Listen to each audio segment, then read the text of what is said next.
evacuate the building via the nearest safe escape route. The nearest escape route is via the stairs to your left, just leave the council chamber or public gallery, exit via the door at the back of the building, and walk across the inner car park to the evacuation point, which is the pavement opposite the police station. This can't be used in the event of an emergency. Please do not re-enter the building if you're advised to do safe to do so by a member of staff. I have gone through a couple of things with my vice chair, so he knows sort of what I'm planning to do to start the meeting. We do have some apologies, not from this committee. They are from cabinet members. So Councillor Judy Jones-Evans has apologised. That's the general reason why she has apologised, and Laura Wilcox. I do have to say that it has been noted by members of this committee that some cabinet members have been absent through the whole of this process. And once again, and I will name him, Councillor Crawford once again has given his apologies and hasn't been at the meetings. Is there a reason why it hasn't been? Or is it because there's a school in this area? Thank you, Chair. It's a declared interest, and potentially why he has a declared interest. It's up to us as members to declare those interests, whether be an interest or not. But he has a declared interest and hasn't taken part in any of the cabinet discussions, informal and formal. I assume that's the reason he doesn't attend these chairs. I think it's one thing that this cabinet will look into further at a later date. I think it's really important when we're coming towards a community system that people put themselves through the role, that actually they can make sure that they make the right decisions and strong decisions and are part of the whole process. Being a member of cabinet is a really important role to play within this council, and this is really important. So I think not putting it in a public forum, but we will like to know at some point behind the scenes for that reason. Right, so for me, I would like to start this evening with some thank yous. I really would like to start thanking the staff, the TAs and the parents who have been involved in this process. I am fully aware that lots of staff and TAs haven't actually applied for a new job. Me, I'm captain, so I would be straight off as soon as there was a smell of I wasn't going to get paid. I think you have been absolutely, that was a joke, by the way. I think that you have been absolutely amazing, and it just shows how much you believe in your schools.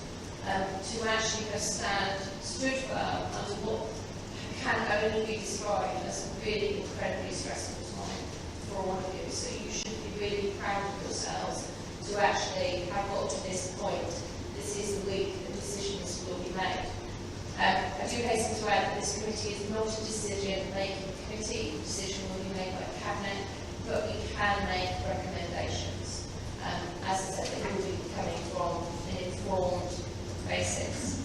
I would also like to thank officers. I do know how incredibly stressful this has been for you as well. I do know that you have had some correspondence that has crossed the line, and that is not acceptable for anybody in their workplace. Everybody comes to work to do a good job and deal with what is a very difficult remit to deal with. So it is a thank you from this committee as well. I'm going to open it to questions from the public gallery. We are going to limit it to 30 minutes. We are going to bring in a question from the diocese first. Can I please stress that those questions need to be asked of this committee? So if they need to be asked of the cabinet member, briefly say your question, then we've got somebody who's going to take note of that question and make sure that that question is answered for you on Thursday at cabinet. It is a case of this committee needs to answer your questions, so you can see that they are informed, that they have read the papers and they do have a level of understanding of what has been going on so far today. So before we do that, I just want to give you a little bit of history of where many of us think this has got to. There is no doubt that schools need to close. There are all the head teachers agree that schools need to be closed, but it does need to be done properly. The issue has arisen, and I did check that I was allowed to say this with Brody, why I'm asking a screening socialist to tell me what to do, I still don't know, but I'm quite respectful, so I'm running with this. It is felt that actually the very delay when 4 years ago when we changed control of this council, we had looked at the situation in West White and school had been closed and had been managed very well. And then we hit the issue of Chillerton and nobody wanting to make a strong decision and close that school. And that dragged out and dragged out. And then previous to Whitaker, we had a dreadful situation where, for instance, the schools mentioned and the most appalling meeting that happened at the Medina Theatre, where Hampshire officers were literally chucked under the bus. And if I was a Hampshire officer, I would have said, I'm sorry, I don't want to work on this anymore, if that's the way we're going to be treated. Then St Jonathan Bacon on his charger, and I do actually have a lot of respect for Jonathan, because this is a really difficult cabinet role. I was cabinet role for adult social care for 4 years, and that of children and education are two of the hardest roles within this council. So you need to actually be able to stand firm with decisions, but actually he's been put in an impossible task of nothing being done for quite a few years, and then the situation incurring now that asking to close what was potentially 6 schools in one day. So it's just a grievous to be aware. We think as a committee we have got to, and indecision over several years has put pressure on children's services and actually on the cabinet member and the cabinet now. So I'm going to open up to questions from the public gallery. We will allow, as I said, 30 minutes. Can we bring in the diocese first, please?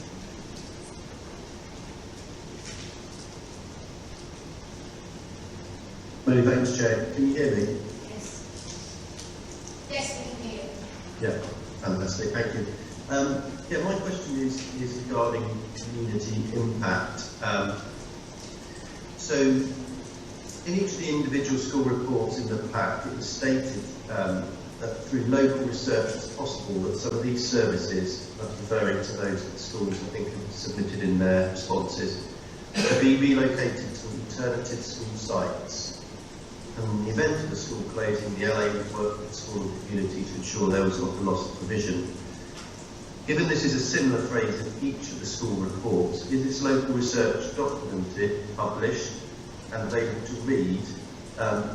We would find it extremely helpful to understand how the numerous community links and services that schools provide and facilitate will be able to continue should the decision be taken for schools to close.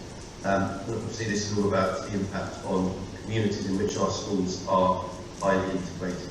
Thank you. I'm going to allow that question because actually has one of the threads that we've been discussing as a committee. So, Mr. Whitaker, if you could answer that, we'd appreciate it.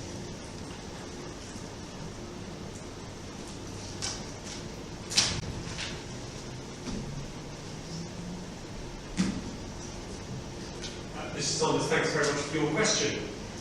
So I think the situation with considering the impact on the community of these proposals is somewhat restricted, because until the decision is actually taken, we don't know what the situation will be. But it is absolutely the case that in all of the schools who are currently on the list, there has been very considerable work done on investigating what role the school plays within the local community, and should the decision be taken to close the school, where those different range of aspects of community involvement could be replicated, whether it be on the site, depending on who owns the site and who has a role to play in determining the future use of the site, or if it could be relocated somewhere else to, for example, another community facility or the like. So that's why in the papers there is reference to the ability for them to be relocated or continued on the school site, depending on what the decision is around the school and depending on who owns the school site and what could happen to to it. So I think until decisions are made, we can plan a lot, but we can only go a certain way in being definite about those aspects. Do you have a supplementary? Thank you. Yeah, so just to clarify then, there are no formal commitments or agreements, at least in principle, from any other local organisations or places to provide the services and facilities that schools have highlighted. You're saying you can't look at any of that until decisions are taken. So we have spoken to other parties, including schools, and we have got in principle agreement for those services to be allocated to other places. But until a decision is taken, clearly it's not possible to be firm on any of those things. Thank you. I'm going to bring some questions from, I assume you'll be staying listening for the rest of the meetings, Saunders? Yes, there will be, yes. Thank you. Because I might have a question for you later. No problem. Right, a question for the public. Gary, could you take it in turn to introduce yourselves, please? Press the red button. James Solomon, can I follow on from that question, please? Good evening. When the Scrutiny Committee are looking at the methodology by which schools have chosen for closure, have you seen any evidence of any cognizance being taken to socio-economic considerations of corollaries of closure, or is it purely, as it appears to be, on educational grounds? And the reason I'm asking this is Brady is known to be a socially deprived area already, with 50% of pupils eligible for free school bills. It's a designated rural school, and Brady has a designated status as a rural service centre, which was referenced in the Brady Neighbourhood Development Plan, which is still live, council approved, and live till 2027. Thank you. We will, so as a committee, I don't think we can answer that question, can we? Or Chair, I think that we've had a number of meetings led by Councillor John over the last fortnight, studying the reports, etc. I don't know, Councillor John can answer that, or perhaps not, I don't know. I think it would be good, actually. Councillor John, could you answer that, please? I'll introduce you to Councillor John. Councillor John is actually a computer. I decided AI exists. There, over there, because he can read documents and just, it's phenomenal. Councillor John, can you answer that question, please? I'll do my best. First of all, there are some things that the group that's been meeting in the last 2 weeks could do, and many things that we could not do. We were not concerned during that 2 weeks with the process that went on before the construction of the document, and we admit that there's a great deal of history involved in that. In fact, layers of work may have been one of the contributory factors to how the document ended up as it is. We concerned ourselves only with the factual content of the document, the numerical accuracy, making sure that was up to speed. And I have to say that during that process, almost all the members of corporate scrutiny attended multiple meetings and put in a great deal of work. But I also commend the officers as well who contributed to that. Specifically here, we are aware that the analysis which is in the document is very numerically based. And the whole genesis of this programme is to deal with that differential between the number of school places allocated and the number of places which, the number of children which we've got now and in the future coming through to fulfil them. So we understand the numerical element of the whole programme. The issues that are being raised here by way of questions are much more generic in nature. You know, when I look at the socio-economic impact within an area, and I know the mental health impact has been a particular concern of Councillor Lilly that he's raised a number of times, those more generic historical elements are very, very difficult to analyse. That came out from the chief officers who've been involved in the discussions. Ashley himself has spoken about the difficulty of looking forward to the impact of those things on an area until we know A, the decision we made, and B, what the actual implication of that will be. and the implications in many cases will not be chosen by the council. They will be chosen by the parents, who will choose where to relocate their children to. So we understand the complexity of the impact analysis being done. So within the document there is a very limited amount of impact analysis to answer the question specifically. And I think there are very good reasons why that's the case. But unfortunately it leaves all the questions which you and I think very many others are asking about what happens next. You know, what is the timescale? What is the implication of this school? What's the implication on a particular work? What's the implication on an area, for example, the Greater Ryde area, in terms of displacement?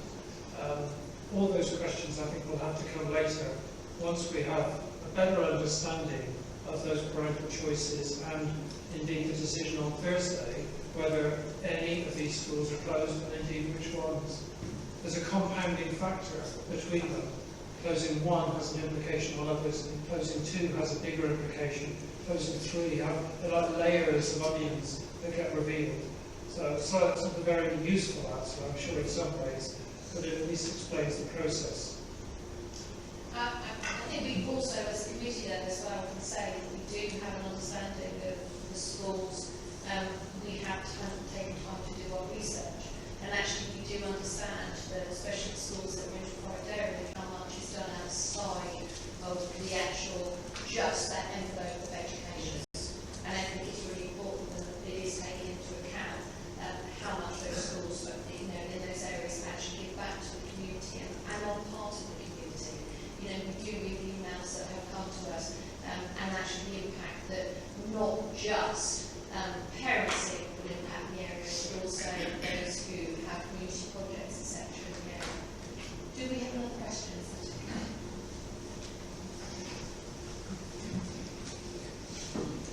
Hi, my name is Nick Binford and I'm from Grading. I want to understand whether corporate scrutiny can confirm that equal documents for all primary schools up to including confidential reports were produced before recommendations were made. Okay, so I can answer that one. I keep saying that these maps that we've got are just a bit pointless really, because they're not comparative. To give us maps of just each school that shows what children in those school areas go to those schools, without actually seeing maps of all the schools. This is the first time we've seen the dot maps and everything, but these are different maps that we've got to us. These are maps that show which children in the area, 2 mile radius, attend those schools. We only have the maps of those schools involved, and actually data is only relevant if you can compare the data. So yeah, this has been a bit of a bugbear with me. Thank you very much for telling me how many people in the area go to that school. I don't know how many the children in other areas attend other schools. So I think that's what answers the question. Councillor John's issue to come in as well. Thank you, Chair. Yes, the good news is that this was actually a written question that came before the committee on the 4th of March, and a written answer was given. I'll give you the response again because I think the question is almost exactly the same. The question was asked then if were reports on all schools on the island compiled before this decision was made. The answer is reports on each school were written as part of the preparation of the papers for cabinet meetings. So I do have a supplementary question, which is following a freedom of information request and a number of those, it's been possible to ascertain that the confidential documents for other schools on the Isle of Wight were not submitted to Cabinet for consideration, along with your dot maps for fact-checking. Given the number of lawyers sat around the tables discussing this, how can corporate scrutiny be sure that a fair and equitable process has taken place when the full available picture to Cabinet and corporate scrutiny has not been made available? Thank you, Mr. Binford, and that's one of the things that we'll be discussing this evening, because as you listen to what's closed public questions, you listen to this, that's one of the questions that we have to pose to ourselves. Are we happy that, the right schools have been chosen? And are we happy that the proof has been given to us? Remembering, all we can do is give a recommendation, but our recommendation should hold some weight. Do we have any other questions?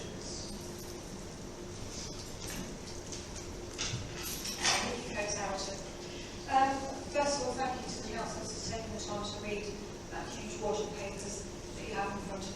do appreciate that. In amongst that, papers, can you confirm, Scrutiny Committee, that there has been evidence of minutes which will show that registered parents of registered pupils were consulted on the closure of Arrington Roxford grading before the proposals were published, in accordance with Section 15 of the Education Act 2006, Rural School Consultation?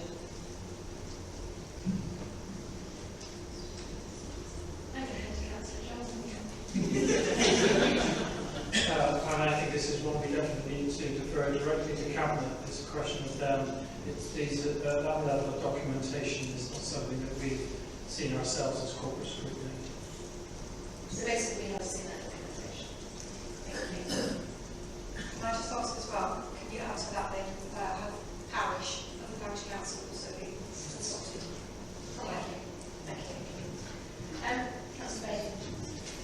Just to assist on that request for consultation prior to publication proposals, that was the entire process that happened in September and October. The publication that's being referred to in that section, as I understand it, was what was agreed to in December and happened in January. But the consultation referenced in that question is actually in the statutory process. The consultation commenced in September and ran for 6 weeks. Can we ensure that that question is noted and that there is a written response to that before Thursday as well, so that the relevant schools actually have that it definitely was or wasn't. It just still feels a little bit woolly to me.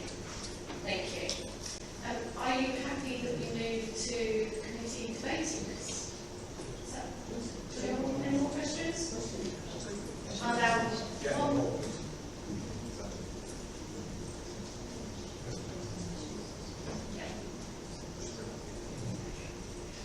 I'm Jane Morris, I'm a member of the Great Methodist Church, and thank you for the question. And I'm sure you're very aware of the, we try to support the needs of the families in Braden in whatever way we can. So please can you explain how the proposals support access to education for the most disadvantaged, of which there are many in Braden, as you're aware.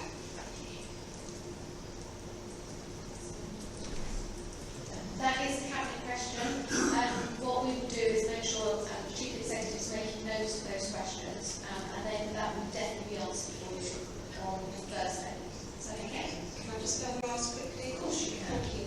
Should these proposals continue, what specific support will you offer to the many disadvantaged youngsters in Braden to ensure access to this vital education? As there are just lots of well-meaning statements so far. Thank you.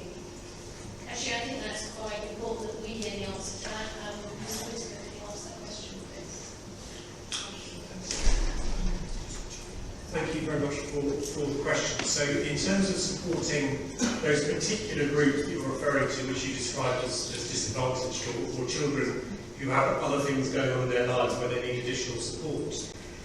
So we have appointed an officer who will lead on any transitions that are required as a result of any decisions on Thursday, who is Teresa, who's sitting just down from here. So she will be leading on those arrangements to make sure that all children, and including those children who have other additional needs, things going on in their lives, are given the support that they require. So if you're referring to children, for example, who might have a social worker involved, then Teresa will be liaising with colleagues elsewhere in the Children's Services Directorate who are involved with that family, and will be able to work with them to make sure that there's a bespoke transition planning in place on a child-to-child basis, and that will also include children who have, for example, additional needs around special education needs or disabilities, whether they have an educational healthcare plan or they're supported within the school under SEN support. So that's an overview of the support which would be applied for all children, whichever school they're in, depending on decisions excuse me, that are taken on Thursday. I guess I would just add briefly also that absolutely at the core of the proposals is around improving the quality of the education system on the island.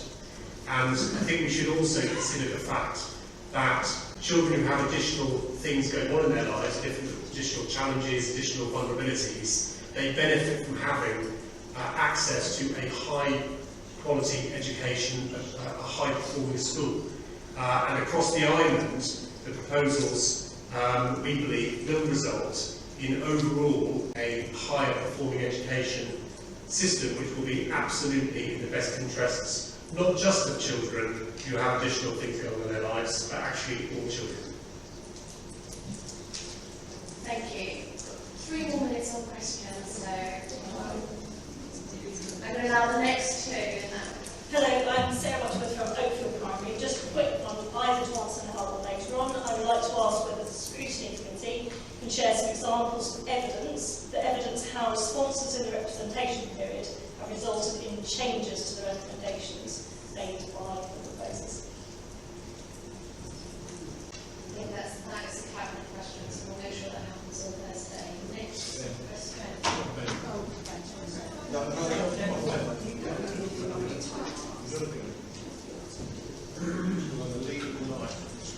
That's Margaret.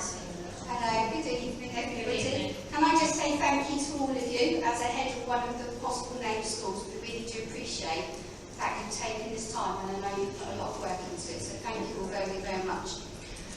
My question is in relation to the executive summary figures for the specific areas. It talks about travel costs, it talks about revenue costs, capital costs, long-term costs, staffing costs. I have gone through it and I might have missed it, but within these figures it does not seem to be any plans on how additional staffing are going to be used or needed, or plans to support those children that are possibly going to be displaced. And within that there's no costings for it moving forward. Have the scrutiny looked into this area about how additional costing is going to be, even though it's been related as there will be savings?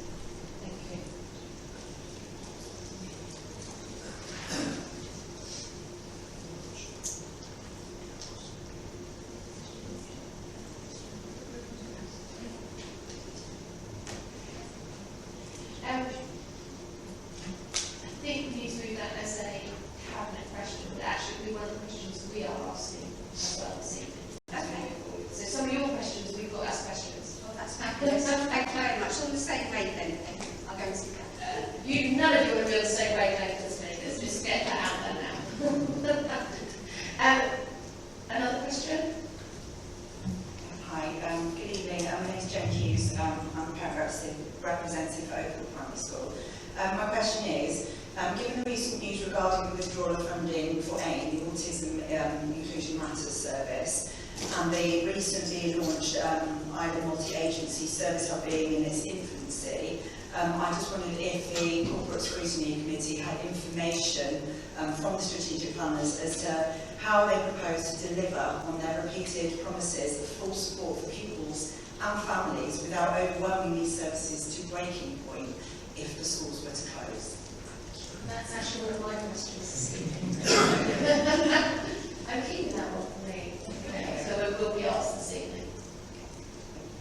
I do have a supplementary. Okay. So the other question that I have is, it's recently come out in the press that the East White has been acknowledged as the second most deprived area in the entirety of the United Kingdom. Given the fact that these plans will actually look to cost in an estimated region of £4 million when you include the expenditure on the place planning proposals with funding to Gurnard, St Helens and the other school, excuse me for not knowing off the top of my head.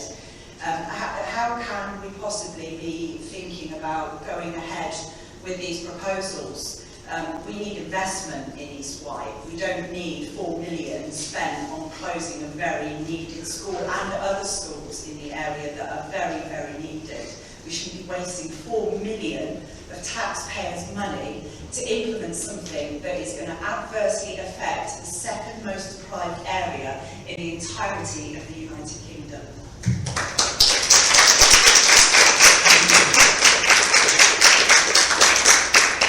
Thank you, and you speak really well. Councillor Lecture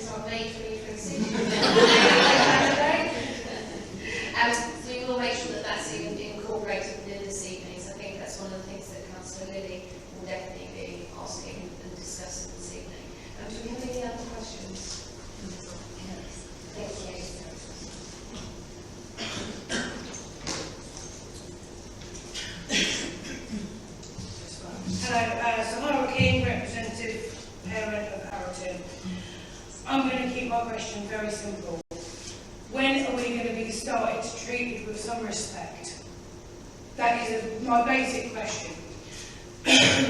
Throughout this process, we have tried to show respect, we have tried to work with the Cabinet, we have tried to be open, honest and transparent. At what point are we going to get the same treatment? Thank you. And I think I could answer that as part of what I was going to say this evening as a bit of a question, a poser really. It's one of the things I haven't liked about the whole of this process, that it's been behind so many closed doors. The thought of not knowing something until like a set 4 o'clock, or head teachers having to know something and keeping it away from everybody for 24 hours is just appalling. I really believe in democracy, and I think the committee system is going to be a much better way of dealing with things, because everything will be out in the open. It has to be. It will be politically proportionate. All those things will be out in the open. My personal point of view is I'm not taking this away from the committee at all, is actually all of this should be open and transparent. You know, in an ideal world, it should have been like a redundancy situation of actually saying, which of you schools think you actually can't survive much longer and are ready to put yourself up to go forward to be closed. That open question has never really gone out in an open and an honest way. So I do completely and utterly agree with you. For us to get information as councillors, it is really, really difficult. The fights that we have had to find out what is confidential. So, you know, it's been one of these great issues of this committee. You know, I ran adult social care and public health for 4 years. I was told that there were documents I could not see. You know, I think at 4 years of running one of the biggest budgets in this council, and being enhanced DPS checked actually gave me a right, and I earned my chance to actually look at those documents and be trusted. But even this committee was not trusted with a lot of the documentation. It has been really, really difficult. So although, you know, I'm not putting your question out there for anybody else to answer, I think, you know, I'd like to take from us that I think Councillor Brody is itching to run as well. This hasn't been an open and transparent process, and actually, we as councillors felt when we saw stuff in the Observer when we were sat in a meeting with officers, it went there first and we were reading it off our phones as well as hearing it from officers. It is not been handled well. I completely get it. Thank you.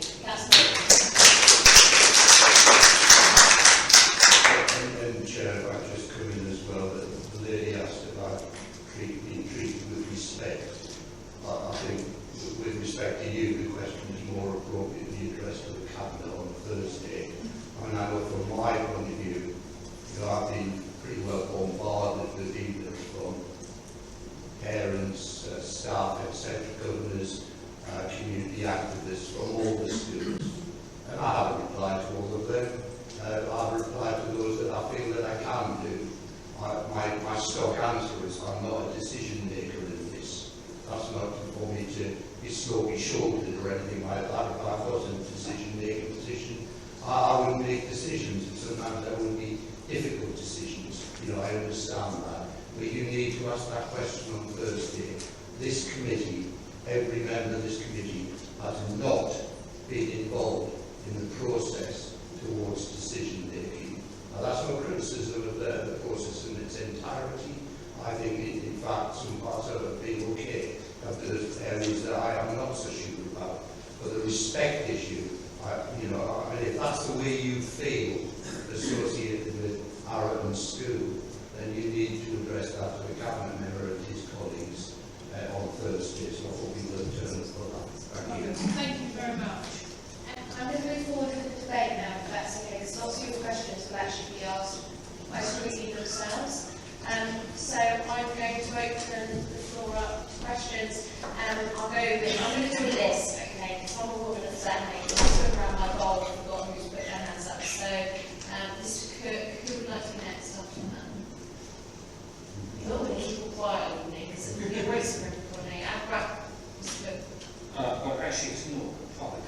procedural matter. I understand from other members that there's been an amended version of the report that was published at the weekend, which I've not had. I've also been told there's been a number of question and answers that have come out in informal sessions sent to other members, which I've not had either.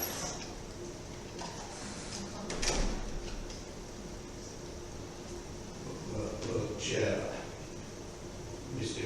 Councillor Cook, it represents the 30, however many local councils are associated with ILOC, the ILOC associated with local councils. But that's not an issue that we have any control over, Simon. That's administered by our democratic services, taking that under instruction from the officers associated with this process.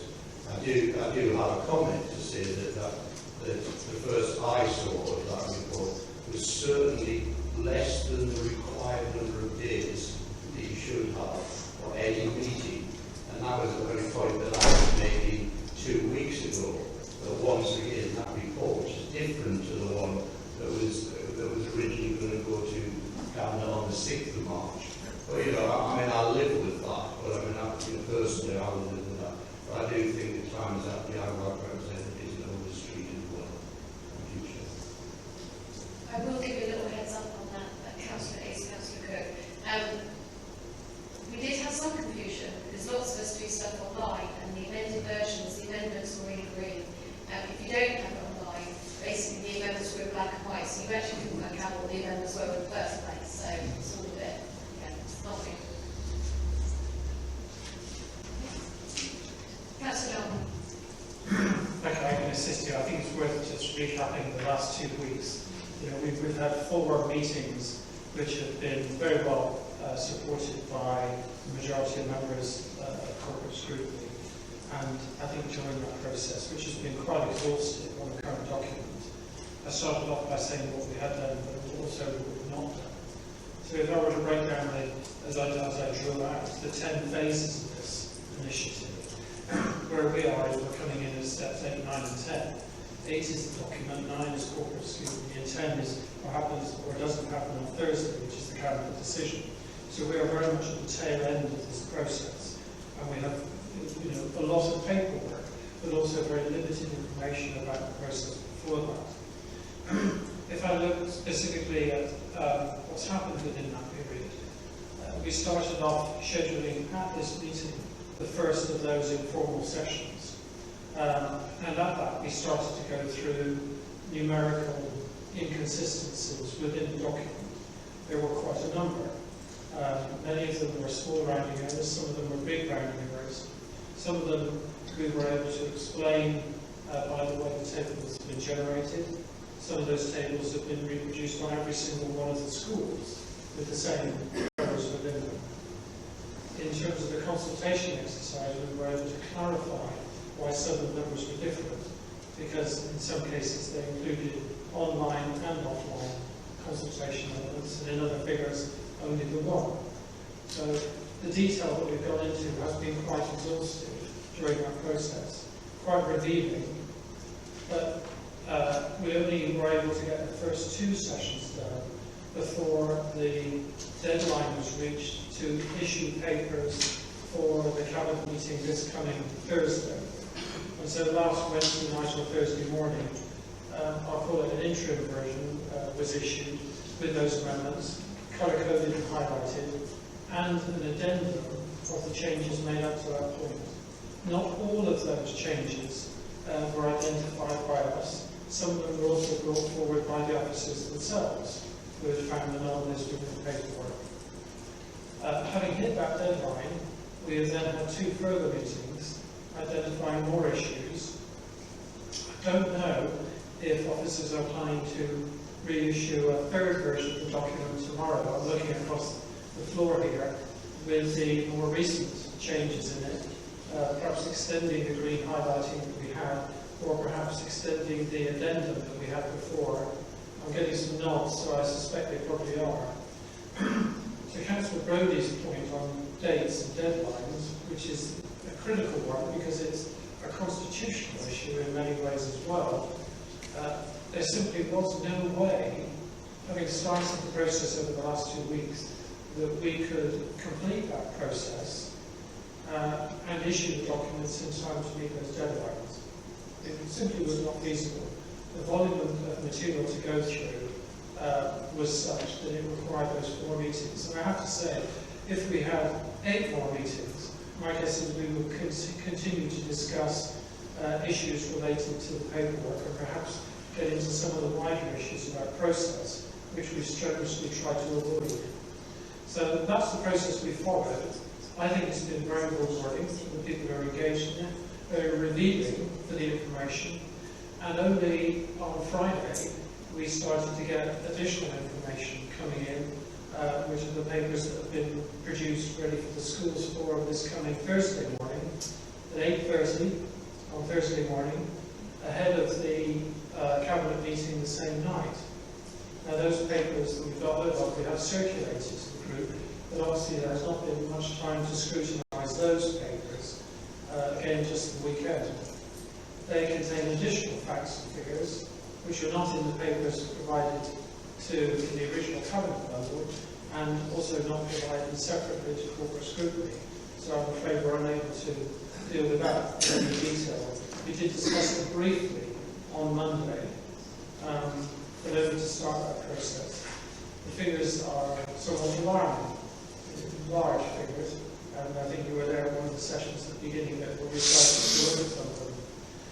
We also noticed that the schools forum on the council's website, although findable with a good search, doesn't actually contain a link to join the meeting, and usually it requires somebody to look into the documents, identify the clerk, send an email to the clerk, and the clerk will then send you a notification of what the link to join that meeting is.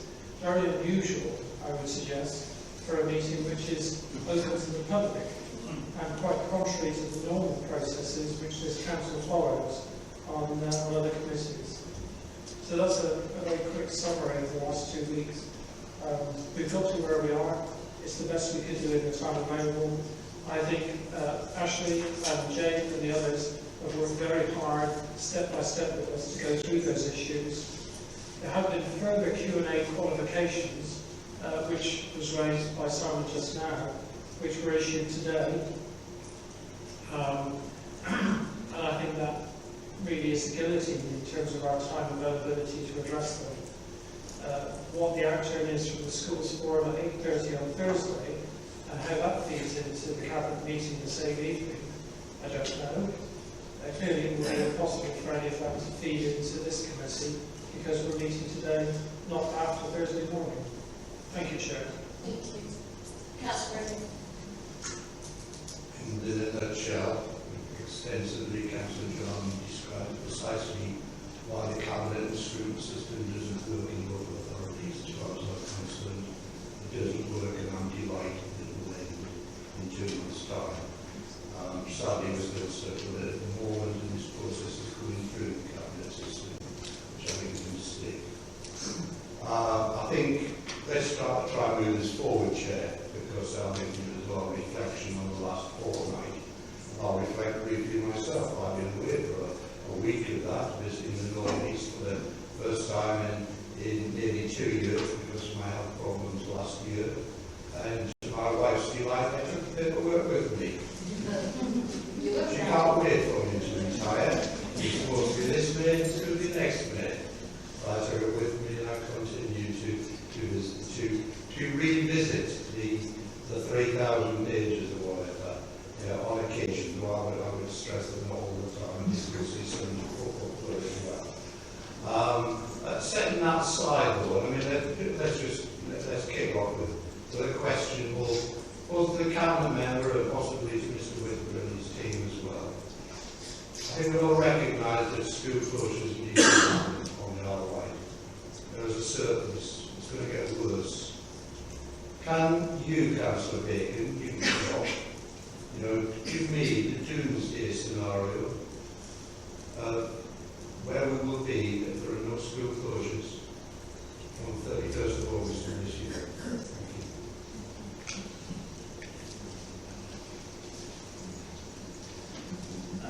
we will be in a position where we have no chance of taking forward the improvement to educational standards we need to achieve on this island, because we will have a school system that will be spiralling into debt. The schools that have been identified in this process, currently identified in this process, will be contributing in the region of just under £1 million to that increase in debt. We've said before that, and it's the absolute crux of this process, why do we need to reduce school places? Because we do not have a sustainable primary school system, because there are too few pupils, heading towards 3,000 less than the system is currently has capacity for.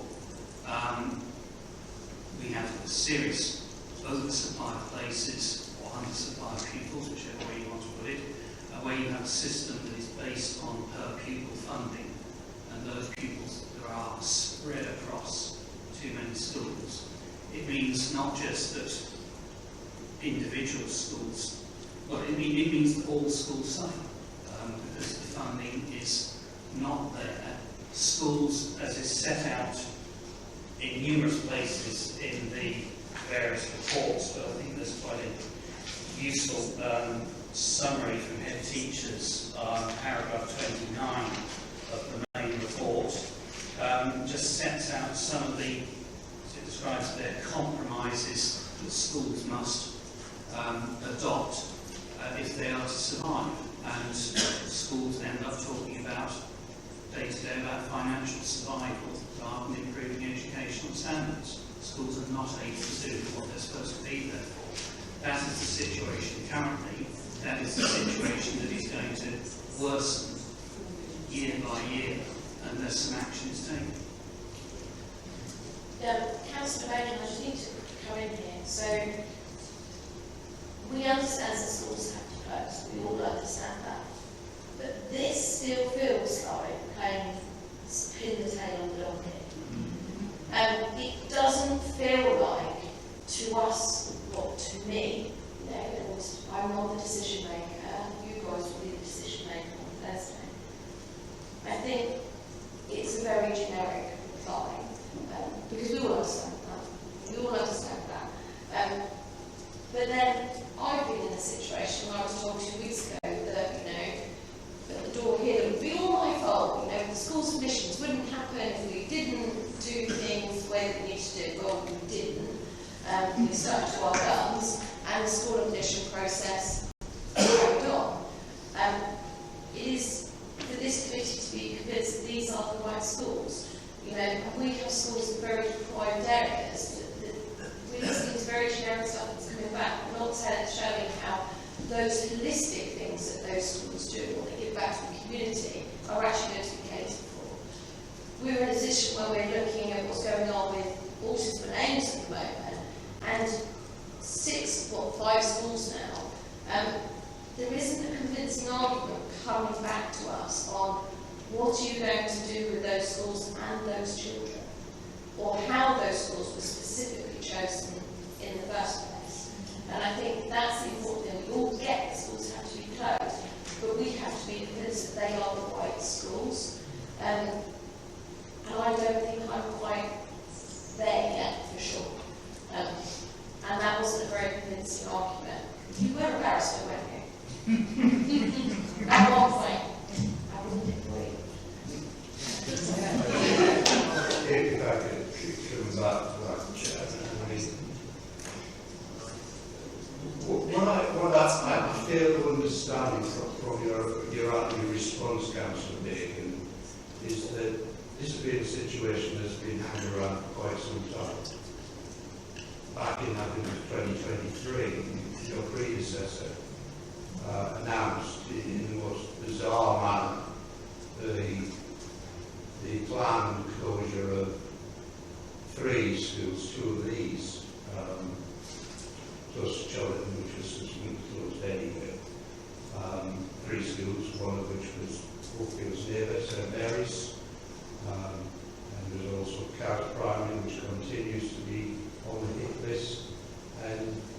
also primary, which was also still on the hit list.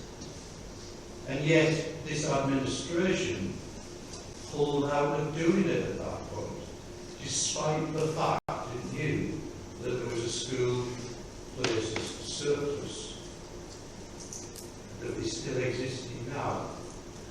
Now, given that it's quite evident that there are concerns about the process by a lot of councils, I'm not saying I'm necessarily that person, but given that there is, can't you defer this again for another year without damaging school improvement, standards, etc., etc., and get it right?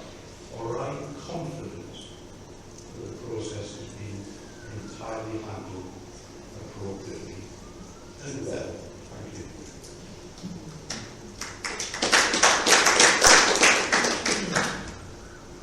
I've said numerous times throughout this process that I am confident.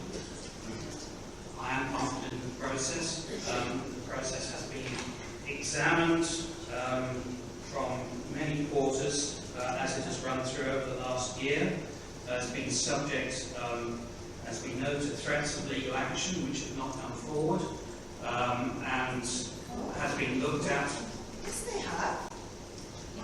Well, I can We correct can't that. mention to the public that we need to let Councillor Bacon speak. And Councillor Evans, I do want to say, I understand how difficult this is. I get it, I completely get it. So we will give you time to speak, and we understand for a cabinet how difficult this is as well. So please can we let Councillor Bacon speak. Thank you, Bobby. As there's been a query on that process, I will step to one side for a moment and say, of course, yes, the first step in a proposed judicial review was taken in that a letter before action was issued, which was responded to on the 4th of March 2025. We've heard no more since then, and the proposed challenge that was outlined in that letter is now out of time. So that's the reason why I responded that way. Obviously, there's the basis for challenge should any further decision or decisions take place this coming Thursday, but we know that the route that is available then, the primary route that is available, is a reference to the school's adjudicator.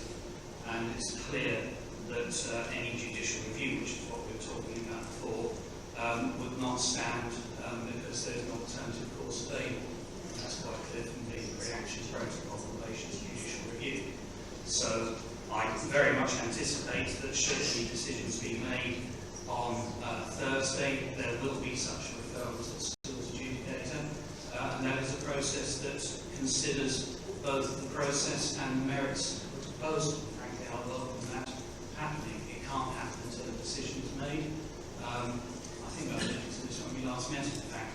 But that is not so much the challenge as the review that can take place. But it's like a long-winded answer to the assertion that there's a live legal challenge. There is not one. There was reference to 2023. I think it's fair to say, and I'm not pointing any fingers, but I think it's fair to say, and it's set out in various reports, that there's been the knowledge of an impending problem with school places since 2018. It stretches back a lot further. And yes, there have been piecemeal efforts, and again, I don't mean that in a derogatory way, to address the situation, but the problem, it is absolutely fair to say, has compounded over the years, and hence we have the proposals that are currently under consideration. I think the difference between 2023 and now is that there was not a confidence then in the, ironically, the selection and the process, and what has happened since then, which I think is essential, is that underpinning the proposals we have now is an education strategy, a detailed programme, still currently in draft admittedly, but coming forward for approval very shortly, looking at how we address the situation we have on the island in relation to our educational standards. We are at the bottom of almost every league table, and we need to do something about that. And we cannot do that until we have a sustainable school state. I was not happy, personally, in 2023 that the proposals that have been brought forward sufficiently address the problem and address the problem in an adequate way. I do now, coming back to myself, have that confidence. So, if I look at this from a business point of view, I can see what everybody's saying about school closures, but actually, I'm not seeing whether the balance of those additional costs are being put on a spreadsheet. So I can see, yes, what the costs are to schools, but those huge additional costs of that holistic cost to the community isn't balanced out. Those outside forces, such as what's going on in autism, this is a huge task to take on, and lots of those children are really vulnerable. And as a committee, are we convinced, that's for the committee to answer, that the right schools have been chosen? That will come up as we do this questioning. But if you're running a business and you're looking at a spreadsheet, what you've got to look at is, okay, I'm going to say this as long as I've taken into account this cost, that cost, that cost, that cost. But actually, as we've gone along this process, more of those costs are being raised, and it doesn't look like they're actually being taken into account. And I think that's causing quite a lot of angst for people. And I'm going to pass to Councillor Murphy. Thank you, Chair. Just going back to the sort of purpose tonight, obviously the purpose of Corporate Scrutiny is to analyse the decision making and make sure that we're confident that the decision taken is at least along the right methodology, and that's where my question comes in, because if I, in the outside world, if I give a task to someone, or I know the task someone's got, I've got an outcome in my head that I think is going to be likely. And I use that as a cross-examination of whether they've completed that task correctly. When I look at this problem, I don't come out naturally with the answer, this answer. So that leads me to think, well, what's led to that answer? Clearly something I don't know that's led to that answer. So it would be in terms of the papers, of which I must admit that Councillor Jarman was constantly ahead of me in reading, and I noticed the same lot of mistakes that he noticed, and there were numerous, dozens and dozens, that come out in various forms of data that obviously, well, I hope that these decisions be made on. I'd like to think that there is statistical analysis going on in these reports leading to the decisions to be made. So my question during one of those meetings that we had with Mr. Whittaker was, does the changes, and there are numerous and some of them are massive, affect the data that the Cabinet would have selected out these 5 schools? Well, I'm told they're not, but I didn't make that decision, I don't know. So my question, and my first question to you, Councillor Bacon, is, have you read this report in full? And if so, when you did, which mistakes did you highlight to the officers to pick out to be altered, because there were a lot? I can't give you a line-by-line answer to that. Certainly there were discussions about the content of the report. I think, though, we should have regards to the addendum that is published, page 61. I'm assuming this is an agreed publication of the follow-up to the work there, but it does say, following a review of the report, some numerical errors have been noted. These errors are immaterial to the conclusion of the report, but primarily due to rounding used in the calculations database. So what I am confident on is that the errors such as have been pointed out do not materially affect the situation in the overall situation, the overarching situation set out in the reports and papers. Okay, so supplementary on that is some of the questions are not simply just simple rounding errors. We're not talking about, I mean, some of them are 0.5%. There are some that are 30-40%, which leads me to think, are these 5 schools that far away from the rest of the pack that they are still selected regardless of what the data really is or contained in this report? That's the question I'm asking myself. I mean, only you know that answer, but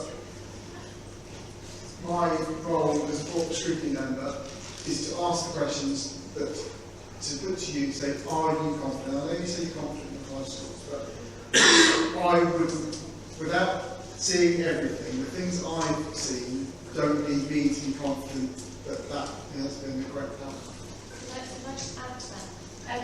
So I need to ask a bit of a question to Captain Jordan. You are leader of the cabinet. I still don't really you should have a cabinet of 13 members that you have 8 cabinet members. I think cabinet's stunning. There's no disrespect to you, you've got a really stunning cabinet member. I'm just going to say that. But all of you had the papers before us. All of you. Whereas you absolutely... We had confidential papers, we did not have the report. Okay. But you had papers before us, and all of you 8 members, even ones who haven't been on the journey, how many of you read those papers in detail? Because it's one of the biggest... No, I read them. Okay. So if you read them in detail, how come it took corporate scrutiny to highlight the problems? And they weren't just small problems, there were other problems. So, Councillor Jordan, my question to you is, are you confident that every one of your cabinet members who are making such a massive decision on Thursday has taken the time, and I mean the real time, did any of your cabinet members bring to you and say there are mistakes in this paper, and quite big mistakes in the paper? Did any of Could I just clarify one point? Because as I said, the papers that you're referring to in France, the confidential papers, the consultation responses, I have not seen any addendum to any of the issues in those papers, because those are items received from the public, education professionals and so on. There's hardly any figures in those. The amendments that have taken place have all been to the papers that were received by everyone at the same time. I think that just needs to be clarified. Okay, that can be clarified, but the question is, did any of your cabinet members read in such detail that they were able to bring issues with that paper to you? I've been a cabinet member, and I've actually read other people's papers and gone, oh, hold on, that's not spelled right. Used to drive Red to Ferrer bonkers when I'd say, well, why are they changing the font halfway through? It just, because attention to detail when it's such an important thing is really, really important. So did any of your cabinet members bring any of the issues with the papers to you to prove to you that they have read it in such detail on such a massive issue for this island?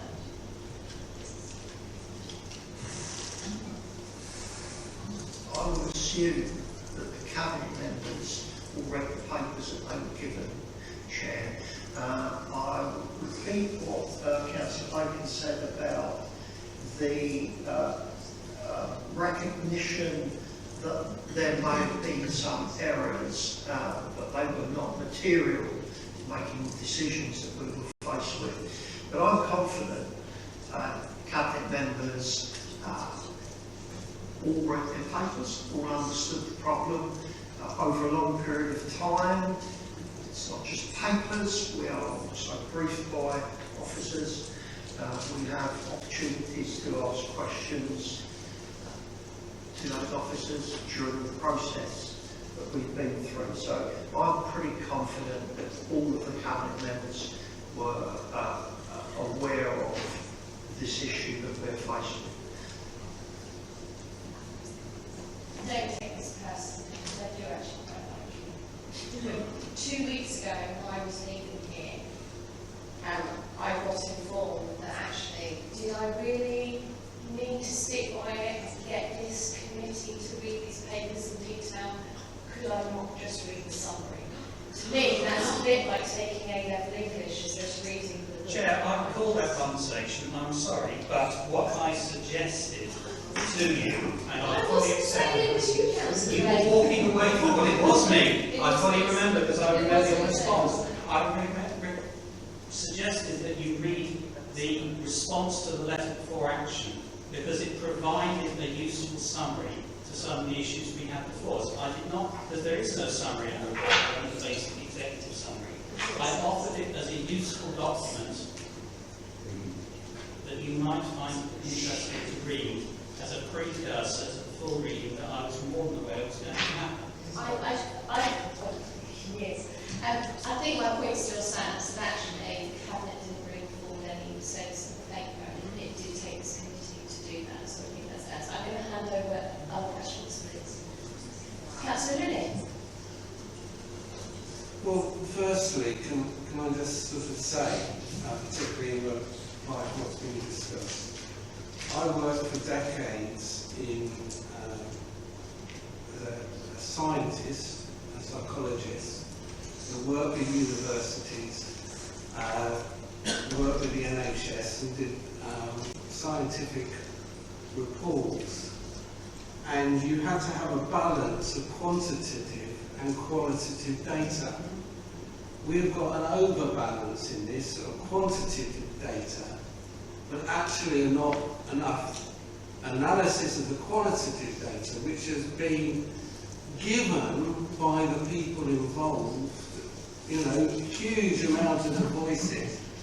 But a university, if this was presented as a PhD or even a master's dissertation, would actually throw it out, because actually it isn't balanced between qualitative and quantitative data of that at all. And I think I feel we haven't given justice to this bit, the pink bit, within that, because that's the qualitative, that's the people's lives here. They're not numbers. This is lives, and I feel that there is no balance of that. My particular question that I have been particularly asking is, today's date is the 18th. This has got to be completed by the end of August, of closing 5 schools. There's a huge amount of people who are going to go through redundancy or redeployment. They've got to be personally interviewed within that. The actual head teachers have got to go through that process first, and that's got to be completed by the end of April. I am not convinced, and I've asked a lot of questions about the particular time frame, that this is achievable. Whether it is a good or not, we are talking about at least a period, and we know that the diocese and the schools can go to the school adjudicator, and they could go to judicial review. Well, just to go into the school adjudicator, the time frame, that's 15 weeks. Just to get a 5 year, and that's if the school adjudicator, right, because they would have to give a report on each school within that, is able to do that, and whether they've got available staff to actually do that. That's a big if. But you've then got to go through all the other processes.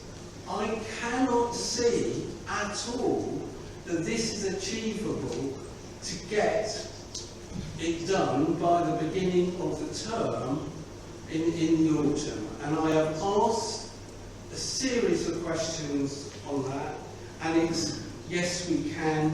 Well, I'm sorry, from all my experience of how long it takes, and you would have knowledge also of business, to go through all the business of redundancies and sorry, let alone getting the children all into the different schools. you are going to have a huge amount of staff capacity. I don't think the Isle of Wight capacity, I think the Isle of Wight capacity for managed 2 school closures, but I do not believe at all that it can actually do 5 schools. It's just not humanly possible. And I have tried to be objective to actually see that. And if I have a question, which would be, right, are you absolutely 100% confident in having enough actual time with a minimum of 15 weeks to allow the school adjudicator appeals, get final response and possible judicial review applications that could come out of the school adjudicators, that you will have enough time to close 5 schools and transfer all children to school of choice by August 2025? Because, you know, convince me that you can, because I can't be convinced of that at all. And Councillor Baker to respond, and then I'll hand to a question for Councillor Lever, Beveridge, and then Councillor and then come back to you. You turn right and thank you. Councillor One thing, firstly, I've never heard the figure of 15 weeks before. I don't know where that comes from. I looked over my shoulder and it's not a figure that any professionals here recognise. Schools adjudicator, a matter is referred, attempts to deal with matters as quickly as possible and it acts consciously of the situation of the authority from which the referral came. So I have to say that my answer then is that has to disregard that assertion of 15 weeks, but I have no idea where it comes from, and so disregarding that, I have absolute confidence. So I think the question actually was not the disregard to disregard that, was actually the capacity within the officer team to close 5 schools at the same time to make sure all those children are into the right place, that every child is moved, every school is treated with equity, or the head teacher, that all of that's possible. Because when we look at this committee, I think lots of heads are nodding, that closing 2 schools is a huge task. A huge task. I was a cabinet member when we closed a school in the West Wight, and that was with Hampshire officers who there were clearly a bigger team with Hampshire officers because they had more people that they could come in to help them. And that was a huge amount of work, a huge amount of strain, and a huge amount of work for those officers.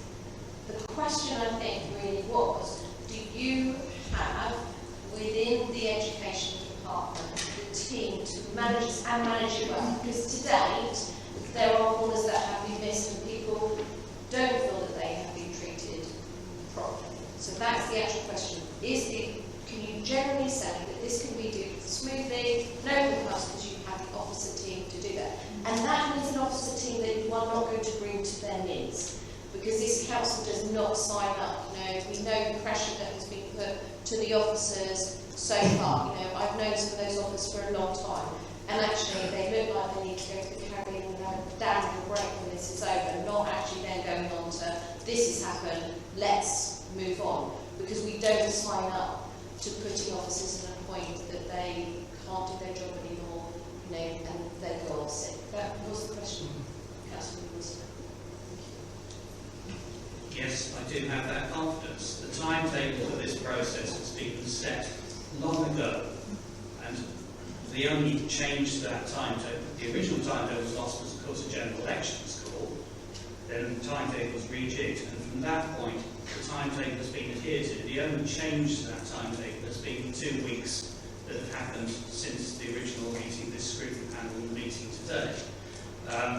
The process was started in the belief, understanding that we have the capacity and the ability to follow the process through on that timetable. Yes, we had the extra 2 weeks, but of course you could balance that, I suppose, against the fact that we're now dealing potentially with 5 schools instead of 6.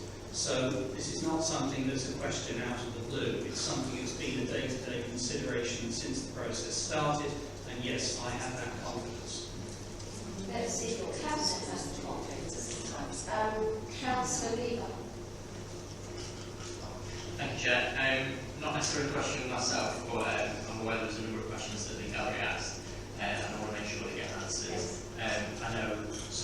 the rest of the committee, but a lot of them were more relevant to the cabinet. I'm not sure if anybody's taking note of my try, but I'm going to go with some of them. I found some of the English ones that you took note, you could ask them questions. I wasn't able to ask. Okay. I just want to make sure somebody has so we can get answers to those now. So, Waiting Program did take note of all those questions, so they can be asked on the cabinet as well. And I am trying to read some of them into my question as well. Councillor Richardson. Thank you, Chair. I think it's brought up tonight. You've got a lot of experience from previous, and I suppose my question is, what's been done differently this time from before, being a relatively new councillor compared to, and have not been through this process before? So it'd be good to know what's different, what feels like it's not quite the same, what was a good learning thing. I know we've changed a different team this time, so there's slightly different staffing with it. And I have another question as well, and that is what I keep coming back to is the Bride School, where it was put up some areas before and then over this time, and what discussions have been between the two church groups. And we went through that in Ventnor, which I know some years ago, where those two schools came together and created one church school in Ventnor, and why we can't still go down that road. Obviously both those church groups should be quite aware that this is a big deal in the community there, that maybe there's a better way to be able to do that, I feel personally. So yeah, two questions there that I'd really like to see why that hasn't been explored. I haven't seen in the paperwork anything about that, and then what's different before. Thank you. So I can definitely say, Crisis don't want to. so this definitely feels different to how we did West White. So the West White was looked at in an area on a consultation basis. So basically, it was what does the community in the West White want? And it started with the West White. What do you think good looks like? And the parish councils were involved, the community were involved, West White swimming pool was involved, you name it, in that community, they were part of that discussion. And I can see Councillor John nodding his head, because actually, cabinet member at the time, Councillor John wasn't a councillor then, but part of the parish council, everybody was involved in that discussion. Because schools affect whole communities. You know, it feels incredibly different now. That's why I keep saying it feels like sticking a pin on the tail of the dog here. Because actually, all those really important community, parts of the community were from the very beginning, what do you want good to look like? And how do we get to good? And it was very focused, there was lots of consultation, and then it was decided how we would get to that point to actually, and it does work well now, but the consultation part was really, really important. This doesn't feel like that. This feels like a huge amount of, we went to a cabinet meeting in Freshwater. I can't see anybody in the cabinet going up to Oakfield and having a cabinet meeting at the moment, or integrating it, but we went and we were accepted, and we could answer those questions on, what it looked like. So that's why to me this doesn't sit well, because I've always thought that it should be done open, transparently, or whole community involved in the process. This does like a huge amount of stuff behind closed doors, and I think that actually puts a bad taste in people's mouths, because people aren't being listened to. Choice for parents is incredibly important. There is nobody knows what is right for a child apart from that parent. And then the parent talks to the school and they see what's good for them.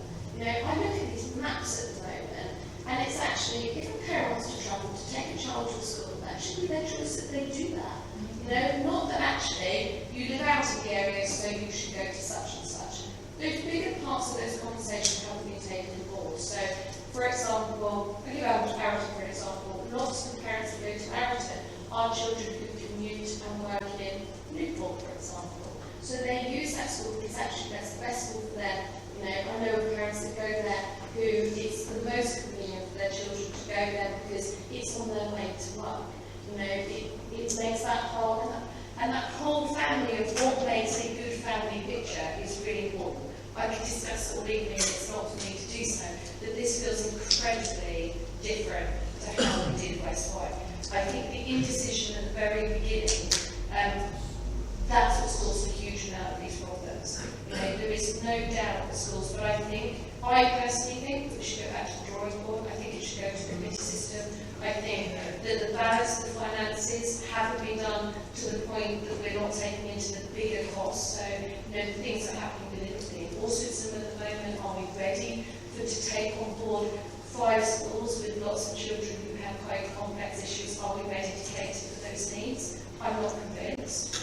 And I think if we took it to a committee system, we ask other questions. So we ask, would we do something different? We look at all the schools as per area, we bring it to the committee system, and we also ask, would there be a different way of doing it? Would it be an idea that actually this is a school that financially is not sustainable, the pupils aren't there, but we phase that school as a closure, that you just stop the intake of their school? Those open conversations have not been had. Of 39 councillors, you know, there are lots of ways of doing this, and all, you know, the intellect of the whole of this council hasn't been taken on board. That's, we did ask, and you knew I wouldn't just give you a simple answer.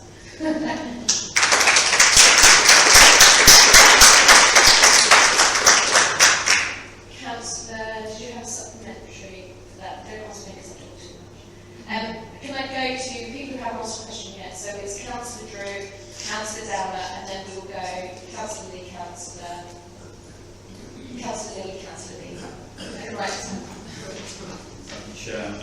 I think everybody here would agree that this is a complex morass of contingent decisions, and I think certainly to officers I would commend their work actually and to the Cabinet. But the problem is this is a foot of documentation that we have been released and have worked our way through to the best of our abilities. There hasn't been any case management system.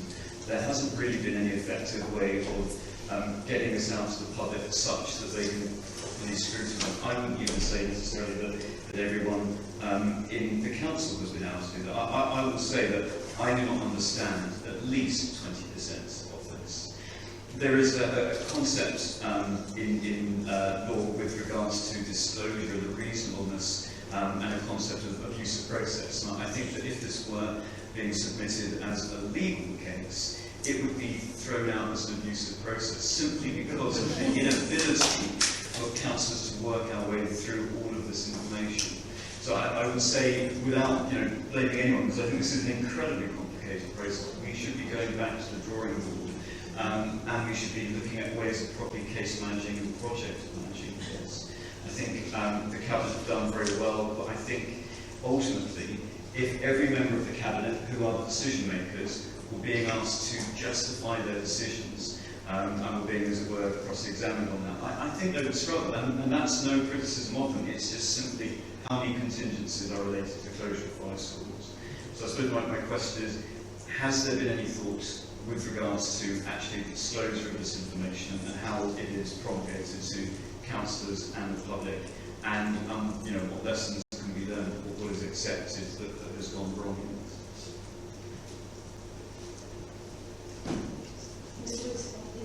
Behind you.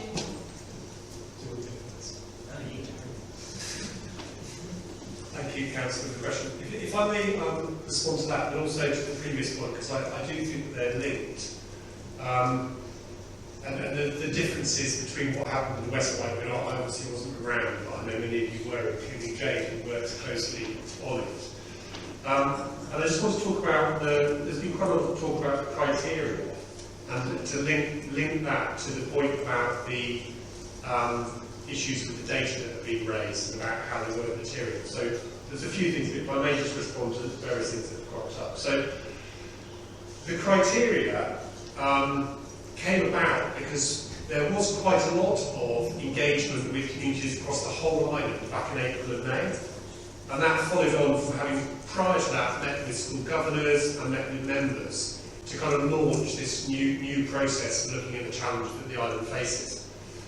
And those engagement sessions that happened in April and May were well attended, they were face-to-face. There was also at the time an opportunity for residents to contribute online, and surveys, sending emails, etc. And that was the information that was used to publish the draft school place planning strategy, which was committed back in July. And I guess part of the reason of going back about what's been happening over the past 12 months or so is that I absolutely accept this is a lot of information here, but actually there have been a lot of people involved in this process during a much longer process. And Councillor Drew, I get that it's a lot to read, isn't it? But actually those people who have been involved in corporate scrutiny for many months and Cabinet for many months, it's not just this latest set of documentation. This has been going on for 12 months, so people have had time to be involved in a range of processes around it. And I think the thing about the criteria, which came out of that original work, that was published back in the summer and then was used to explain in September papers why those schools, that originally the 6 schools on the list had been, that was the conclusion that they were the optimal 6 schools. That was a result of the criteria. In those papers, it does explain how those criteria have been applied to identify those schools. And because we know that this is a very complicated process, that's why we engaged a number of external parties to come and scrutinise what we were doing throughout the whole process, not just engaging with external legal counsel from the very beginning, not just engaging with an external consultant who has worked with Nottingham County Trust and local authorities on school place planning for many years and very, very experienced. But we also engaged the Local Government Association to write a report for us, which was published in the autumn.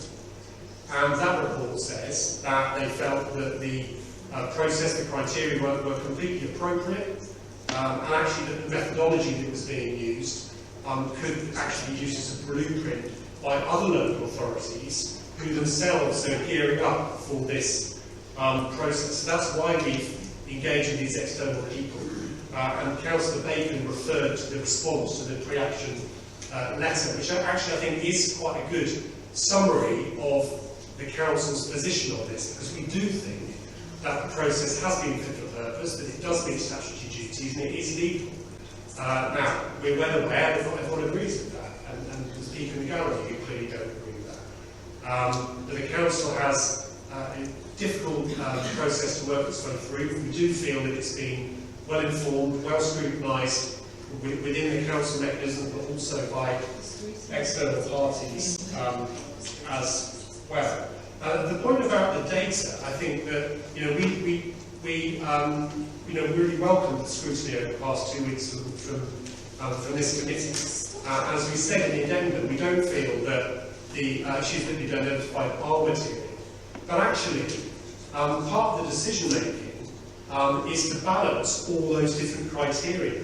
So when there's an issue with an example, a bit of data about one particular criteria, that's also actually, it's balanced out by the other criteria that have also been considered in the conclusion of that decision-making process. So that's part of why I think we believe the system has been fit for purpose. And just one more thing, if I may. Councillor Jarman started talking about Schools Forum, which is meeting on Thursday. In fact, the chair of Schools Forum is up in the gallery. So the big numbers that Councillor Jarman is referring to there, the big numbers, which I know he raised in one of the recent meetings, was a number which approaches £12 million. And that big number is actually the cumulative overspend in the dedicated schools grant, which arises from the overspend in the high needs block of the dedicated schools grant, which is the element of the dedicated schools grant which relates to the council delivering its statutory duties relating to special education needs and disabilities.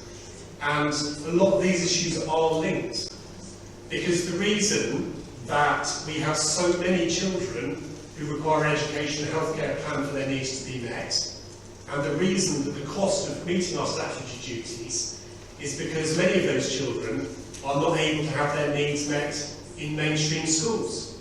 And Councillor, also you spoke about the vulnerability of a lot of these children who have, for example, autism.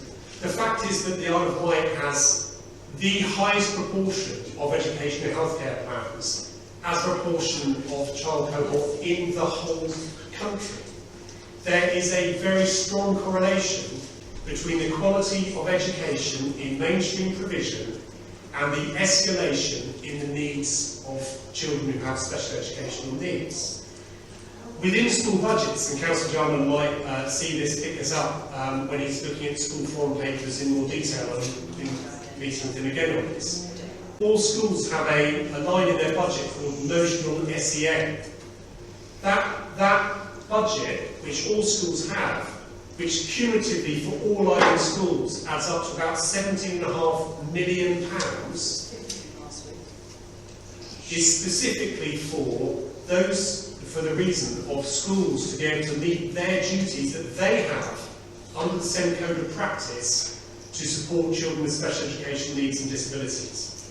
Because our school system is completely financially unviable, unsustainable, and maintained private schools will lose about £2.2 million this year. I believe that a significant proportion of that notional SEN budget, which is meant to be being spent on the needs of children who have special educational needs, is probably being spent on other things within those schools to keep them afloat. That is a hypothesis. So that's an example of how all these matters are connected. And until the decisions are taken to realign the number of primary school places we have on the island with the numbers of children we have, the maintained primary school system and eventually the wider primary school system will continue to be loss-making. Chairs of governors and head teachers will continue to write to the council, asking them to take these difficult decisions to address the challenge we have so that they can have the resources, access to resources they need to meet the needs of children and to identify need early and prevent need from escalating so that actually children can have their needs met without the need for an education and healthcare plan, so that their notional SEN budgets can be spent on meeting the needs of children at SEN support level. And so that the £12 million which Councillor Jarman has mentioned or referred to, we can start having an impact on that because more children will then be able to have their needs met without the need for an education and healthcare plan. So everything is connected. It's absolutely very complicated, as Councillor Drew said. I do need to Australia after that. Yeah, very quickly. I mean, I appreciate that the huge complexity Ms. Woodger has spoken about it very eloquently, and I think the Cabinet have dealt with it as well as could be expected. But my concerns with the process of this, how that is going to impact the Council in terms of potential litigation and further issues down the line. So my question is, will the Cabinet undertake, therefore, every member of the Cabinet who are the decision makers and who, as you said, Mr. McGrath, balancing these very complex decisions, will they undertake to give an account of how they have come to their decision at Cabinet if this decision does go forward? Because I think that will demonstrate to the public then that everything has been balanced and they've worked their way through a very, very complex procedure. And I don't think that any Cabinet member necessarily would undertake to give that. I wouldn't, because quite frankly there is too many competing contingent elements, and I think that's the issue I was trying to make. I do need to quickly jump in here. Mr. Whiskey has one of the things that you said about budgets and the HCPs and stuff like that. Most of this member of the committee have been governors, school governors, and one of the things that school governors do is their check and challenge to school budgets. To actually say that EHCPs and stuff are used for other areas within the school is actually quite disrespectful for everybody to say. Check those budgets are used wisely and for the right areas. You know, school governors don't get paid, they are there to make sure that those budgets are spent, and I want to be careful about mentioning that again in public because that's what, you know, governors do their time to make sure that those budgets are being paid wisely and they're not being used in the wrong areas. I have Councillor Drew and then Councillor Downland. Thank you, Chair. I'm still concerned about the actual number of schools that have been done as well, and also the actual timescales for doing so. And there has been discussion this evening about 2 schools. If you're going to close schools like that, it would be better to do it in a slower pace, where you could absolutely get your actual statistics right. I'm not a statistics person, but there has been concerns about that.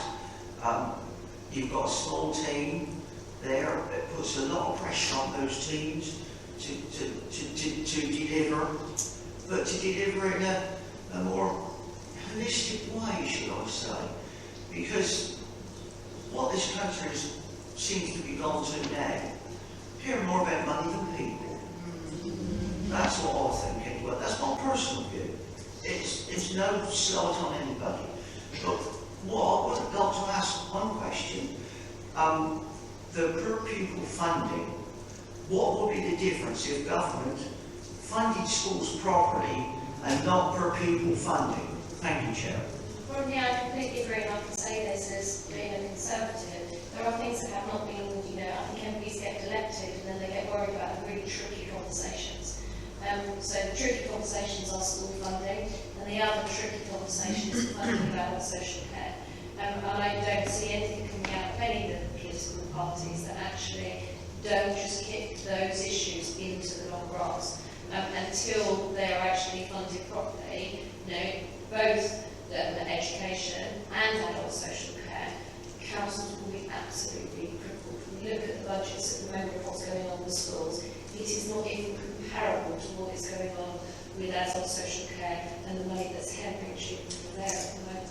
So I think all MPs are guilty to get elected and don't discuss the tricky issues. Chair, can I just quickly, yeah, you can jump. Just quickly come in, because we've got the Scrutiny Committee over possibly one of probably the most important issue that I've seen online, and he lives on this council. The leader of the council was the age just met. We've got Councillor Bacon, Councillor Lucy over here. We had apologies from Councillor Jones Evans and the Scarlet Pimpernel, Councillor Fuller. I understand Councillor Andre, the one who does like making decisions, is online. But there's no suggestion that either Councillor Stevens or PC Wilcox was online. So that these people who aren't online or who aren't here aren't listening to what's being discussed here and listening to the concerns of members of this committee. Is that not just another expression of the content that this administration has had for scrutiny over the last 4 years? Thank you, Chair. Thank you. Nobody needs to answer that. But we're entitled to one thing and answer that, so I should break it. Councillor Lilly. Hello, Councillor Brockley, I am online. Councillor Stevens here, thank you. I was told you were here. All right, I just wanted to particularly come back because it's been quoted on numerous occasions about the Local Government Association report. And I'm quoting from page 1489. And one of the things at the end of this report it says, it is not possible to comment on the benefits and merits of the closure of the individual schools in this analysis of the Council's proposal, as those proposals rightly must be subject to scrutiny of the Isle of Wight decision makers, those people who know the communities and the schools in question in detail. It doesn't actually give a blanket at all to that. It's only actually back in September looked at the process. It hasn't actually, the LA hasn't looked at that. And in fact, in one of its recommendations, it said very clearly that there has to be work with the dioceses, right? And in fact, if you look at the diocesan primary schools, they're nearly 50% of the schools. And I'm sorry, I have to thank the leader of the council and Mr. Whittaker and Bacon, who only 2 weeks ago actually had a meeting with the diocese and with the Bishop of Portsmouth, who's been jumping up and down, saying that we haven't actually been involved and working. And if they had been, why are they the ones who clearly stated that they would, if those schools are closed, are going to the school adjudicator and possibly will go to judicial review? We should, as you said quite wisely, have a committee system where we're working together with our partners, working with the Catholic and the Church of England diocese to come to the kind of solutions which have been suggested by Councillor Richardson. That has not happened because these schools were decided, in my view, without working with the diocese. And you use the example of West White, that is where there was working with the diocese, and it actually proved fruitful. This whole process has been antagonistic towards the partners that we should be working with. Thank you, Jane. Does anybody mind if I jump in for my question that I had, my burning question for Mr. Saunders from the diocese? Are you still online? I am, yes. Yes, I am. So my question to you is, the church, the diocese has been really strong on actually working with these schools and saving these schools. If this decision is moved to move this to a committee system and then be dealt with in a more open and transparent way, would the diocese support their 3 schools financially in some way to actually keep them going while this process continued? Because as we know, JRs are very expensive. Would it be possible to support those schools in some way to keep going in their head above water while they were being looked into, if we did recommend to move to a committee system and take these schools off the table, put all the schools back over the table? It's just a question. Okay, thank you for that question. My senior colleague Jeff Williams is also online. I don't know if it's possible to allow him to comment as well. He's our Director for Education. In all honesty, I have little involvement in budgets and in terms of budget streams for significant amounts of finances to support schools. It depends entirely on what sort of support you're referring to and the quantities that you're thinking about. Yeah, I can be more specific. So those schools, lots of them have lost children. Would you help them with quite simply running a marketing campaign that says we've been saved, we're open, can you help bring us some numbers back?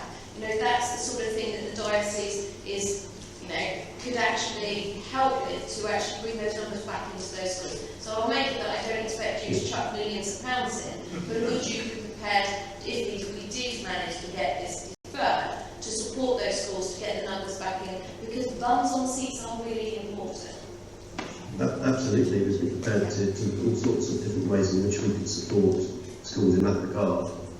Brilliant. Jeff Williams has got his hand up over there. Can we bring him in, please?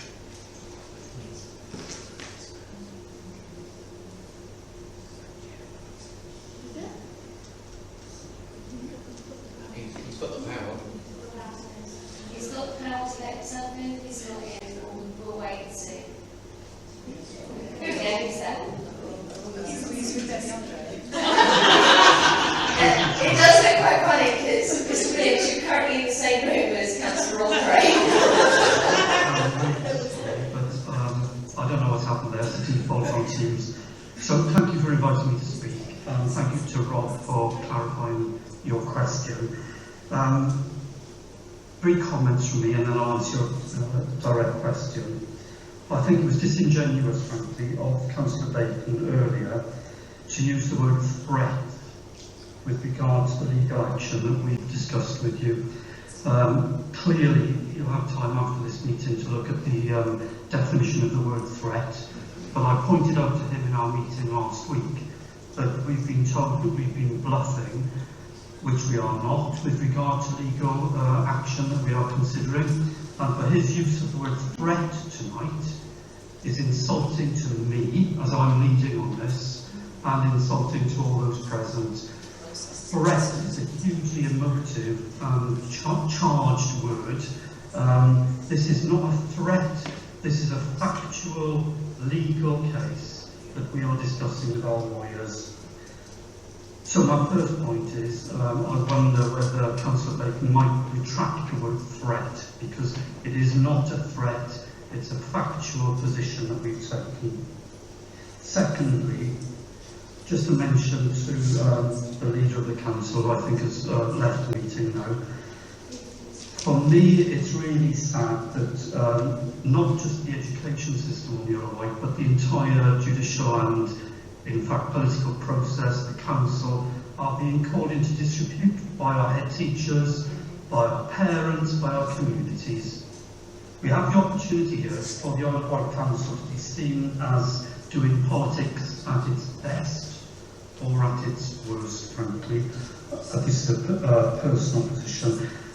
Next week, this could be something honourable that happens, or something quite shameful. And I pause because I mean that personally and professionally. The Isle of Wight Council could be seen here to be listening, because frankly, the Cabinet, in my view, and particularly my conversations with Councillor Bacon, I feel have been hearing but not listening. Listening involves taking into account everything that people have said, that they've given to you in writing, and I think a decision has already been taken which we feel has been the case since the start. So it's about time, I think, that people, particularly the Cabinet, and I implore them on Thursday to listen.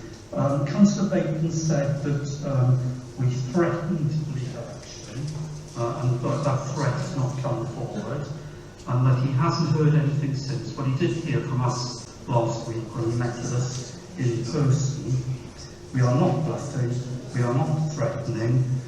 We feel that more evidence, even from tonight, which is why I hope that the transcript and the minutes of this meeting are expedited, because they add further evidence to our case, which has been articulated by this committee. Mr. Williams, to answer your question, yeah, to answer Chair, your question, thank you. Yeah, to answer your question about can we financially, our schools are Church of England schools, but they are community schools, they are not private schools. So while we own the land and the buildings of most of them, they are funded through local authorities, which funding comes from government, and therefore we do not have an enormous pot of money to put into the system, much as we would like to do. However, your practical suggestion about a campaign, I'm more than prepared to have one-to-one conversations with councillors, which can be filmed, which can be on social media, which can go into the newspapers, to show how we would support this system. From day one, I've asked that this process is paused. And just to finally point out that on my watch over the last 11 years, we have closed several Church of England schools on the Isle of Wight and on the mainland. We are not NIMBYs, but on this occasion, unlike other occasions, transparency, consistency, all of the things that you've discussed tonight have not taken place, which is why I'm confident that after Thursday night, our lawyers will be writing to you, to the council, sorry, to the leader and to the Cabinet to explain our position on Friday morning. But I just ask for people to clearly take time to think about the moral and ethical matters that apply in this discussion, leave alone the legal, financial and educational matters. Thank you, Chair. Thank you, Mr.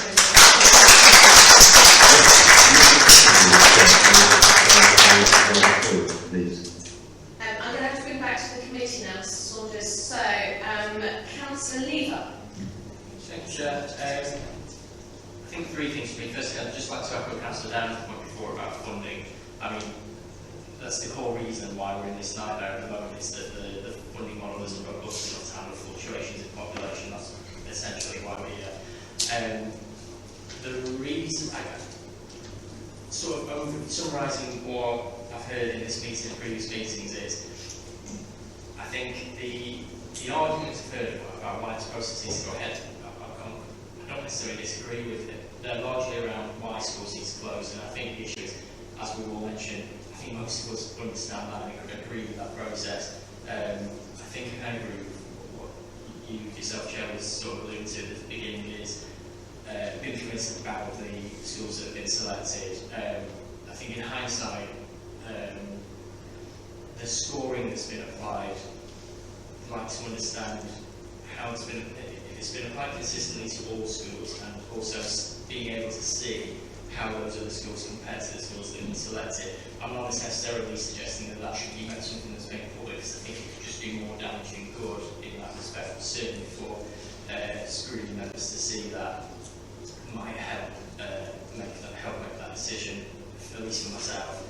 And in that vein, and some of the points that have been made by committee members tonight, I think it's important that I presume that the team involved will have some retrospective action after whatever the decision is to understand learnings about. I think it's important that this committee also is involved in that process. I don't want to just hand it off to the committee. But remembering this will be, we've only got one more meeting in April, this will be, and we had a meeting today of committee chairs of what will need to be passed over to committees. So there were some quite big topics that we had to over the course of this committee process. Get yourself on the committee. Yeah, maybe not to rush this committee to write that action then, but I think whatever the following committee, if it could at least involve the members that were on this committee in some sort of retrospective action, because we've all come up with criticisms of this process, right? I just want to make sure that our perspective is sort of fed into that learning to make sure that the things we feel are missing this time around, because this will happen again because of what we mentioned about the funding model, that they're sort of addressed for the next time around. Thank you. I'm going to bring Councillor Brake, Councillor Jarman, and then I'm going to suggest that the committee make a recommendation. We do need to make a recommendation this evening. Okay? We are not sloppy-shouldered. So you need to put your brave pants on and decide what you think the recommendation needs to be. I've always got mine on, so far right. Councillor Brake. Thank you, Chair.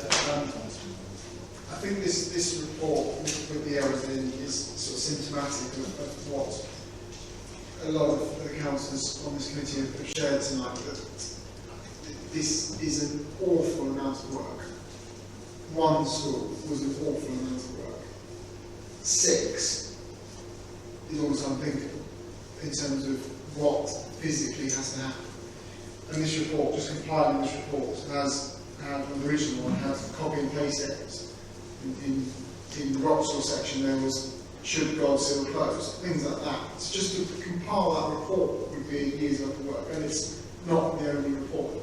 And Switch's outline, there's been a lot of reports to this.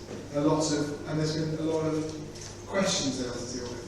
I mean, just what Joe Kennett sent us today would take most people a good week's worth of research to get to. I appreciate she's fully versed in this subject, but you know, there's a lot of things that the officers have to do. And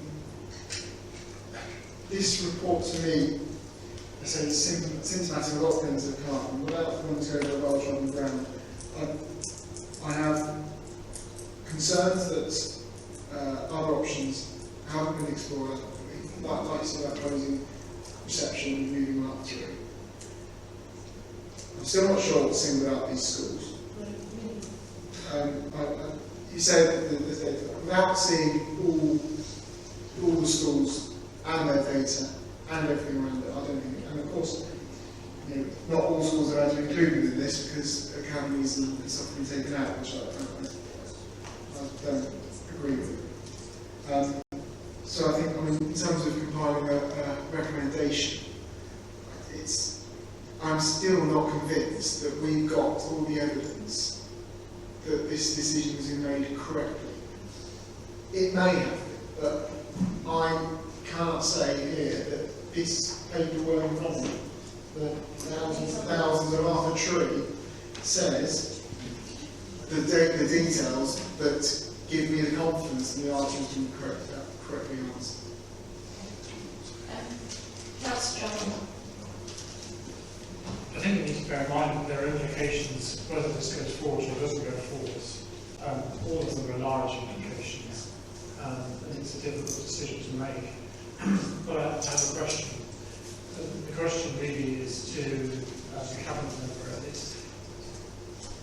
Given the discussion we've had and the views that we've had represented down with the diocese, why do you feel it is, at this stage, the views of the schools, the parents, and the diocese regarding regularity and legality of the process is so at odds with the view of our Work Council? Having got to this stage of the process, why are the views so diametrically opposed regarding that?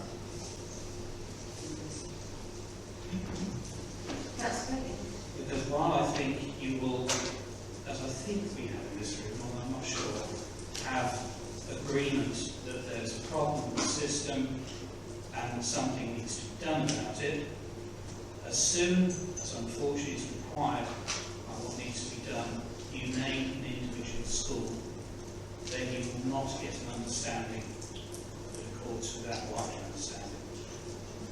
The situation changes for some of us in the name school.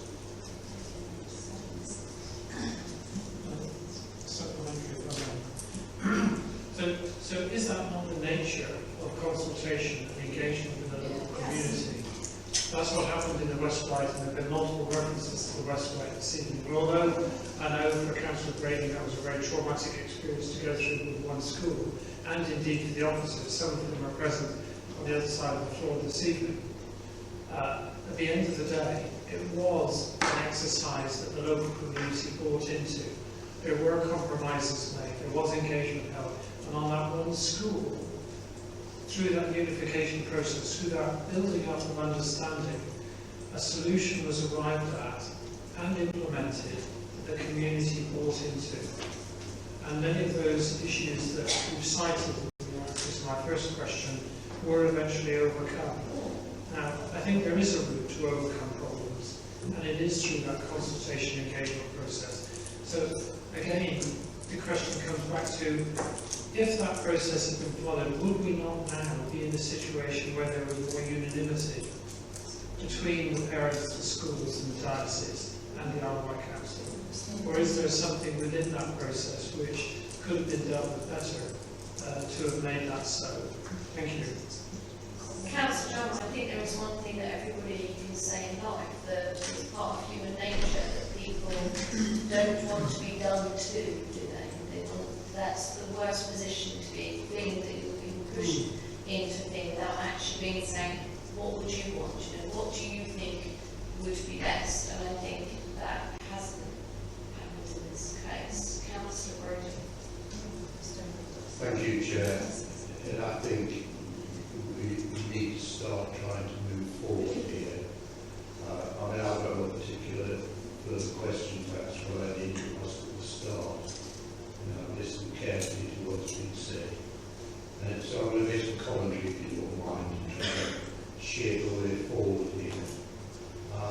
There is no doubt, as I have alluded to already, Councillor Blake's question.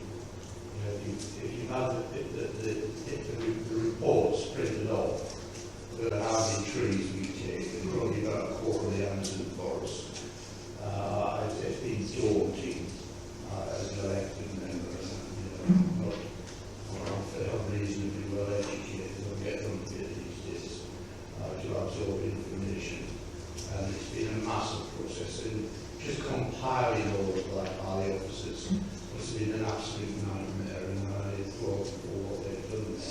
There were bound to be errors, there were bound to be typos, mistakes, etc., etc. And I recognise that as well. And it's a phrase I quite often use, it's not dealing with it for me. We had an indicative full council back at the end of January, and I've got a record of all the votes in front of me, and many of the people who were against any school closures were on this committee. In fact, all of us on this committee, except yourself, because you were there, and Councillor Richardson too. Everybody here voted against school closures.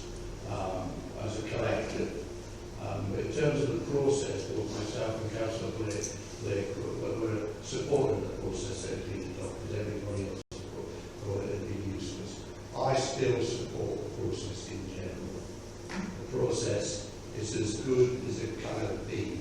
I can criticise it, there's no doubt about it, but this is a very difficult process. But the reason it was difficult is because you tried to find out more than you could choose. 5 was when we started for 6 schools, 5 schools, frankly, was just ridiculously ambitious. If you'd gone from 2, maybe 3 schools, I think you would have been well on the way to setting something in place towards getting the surplus curriculum.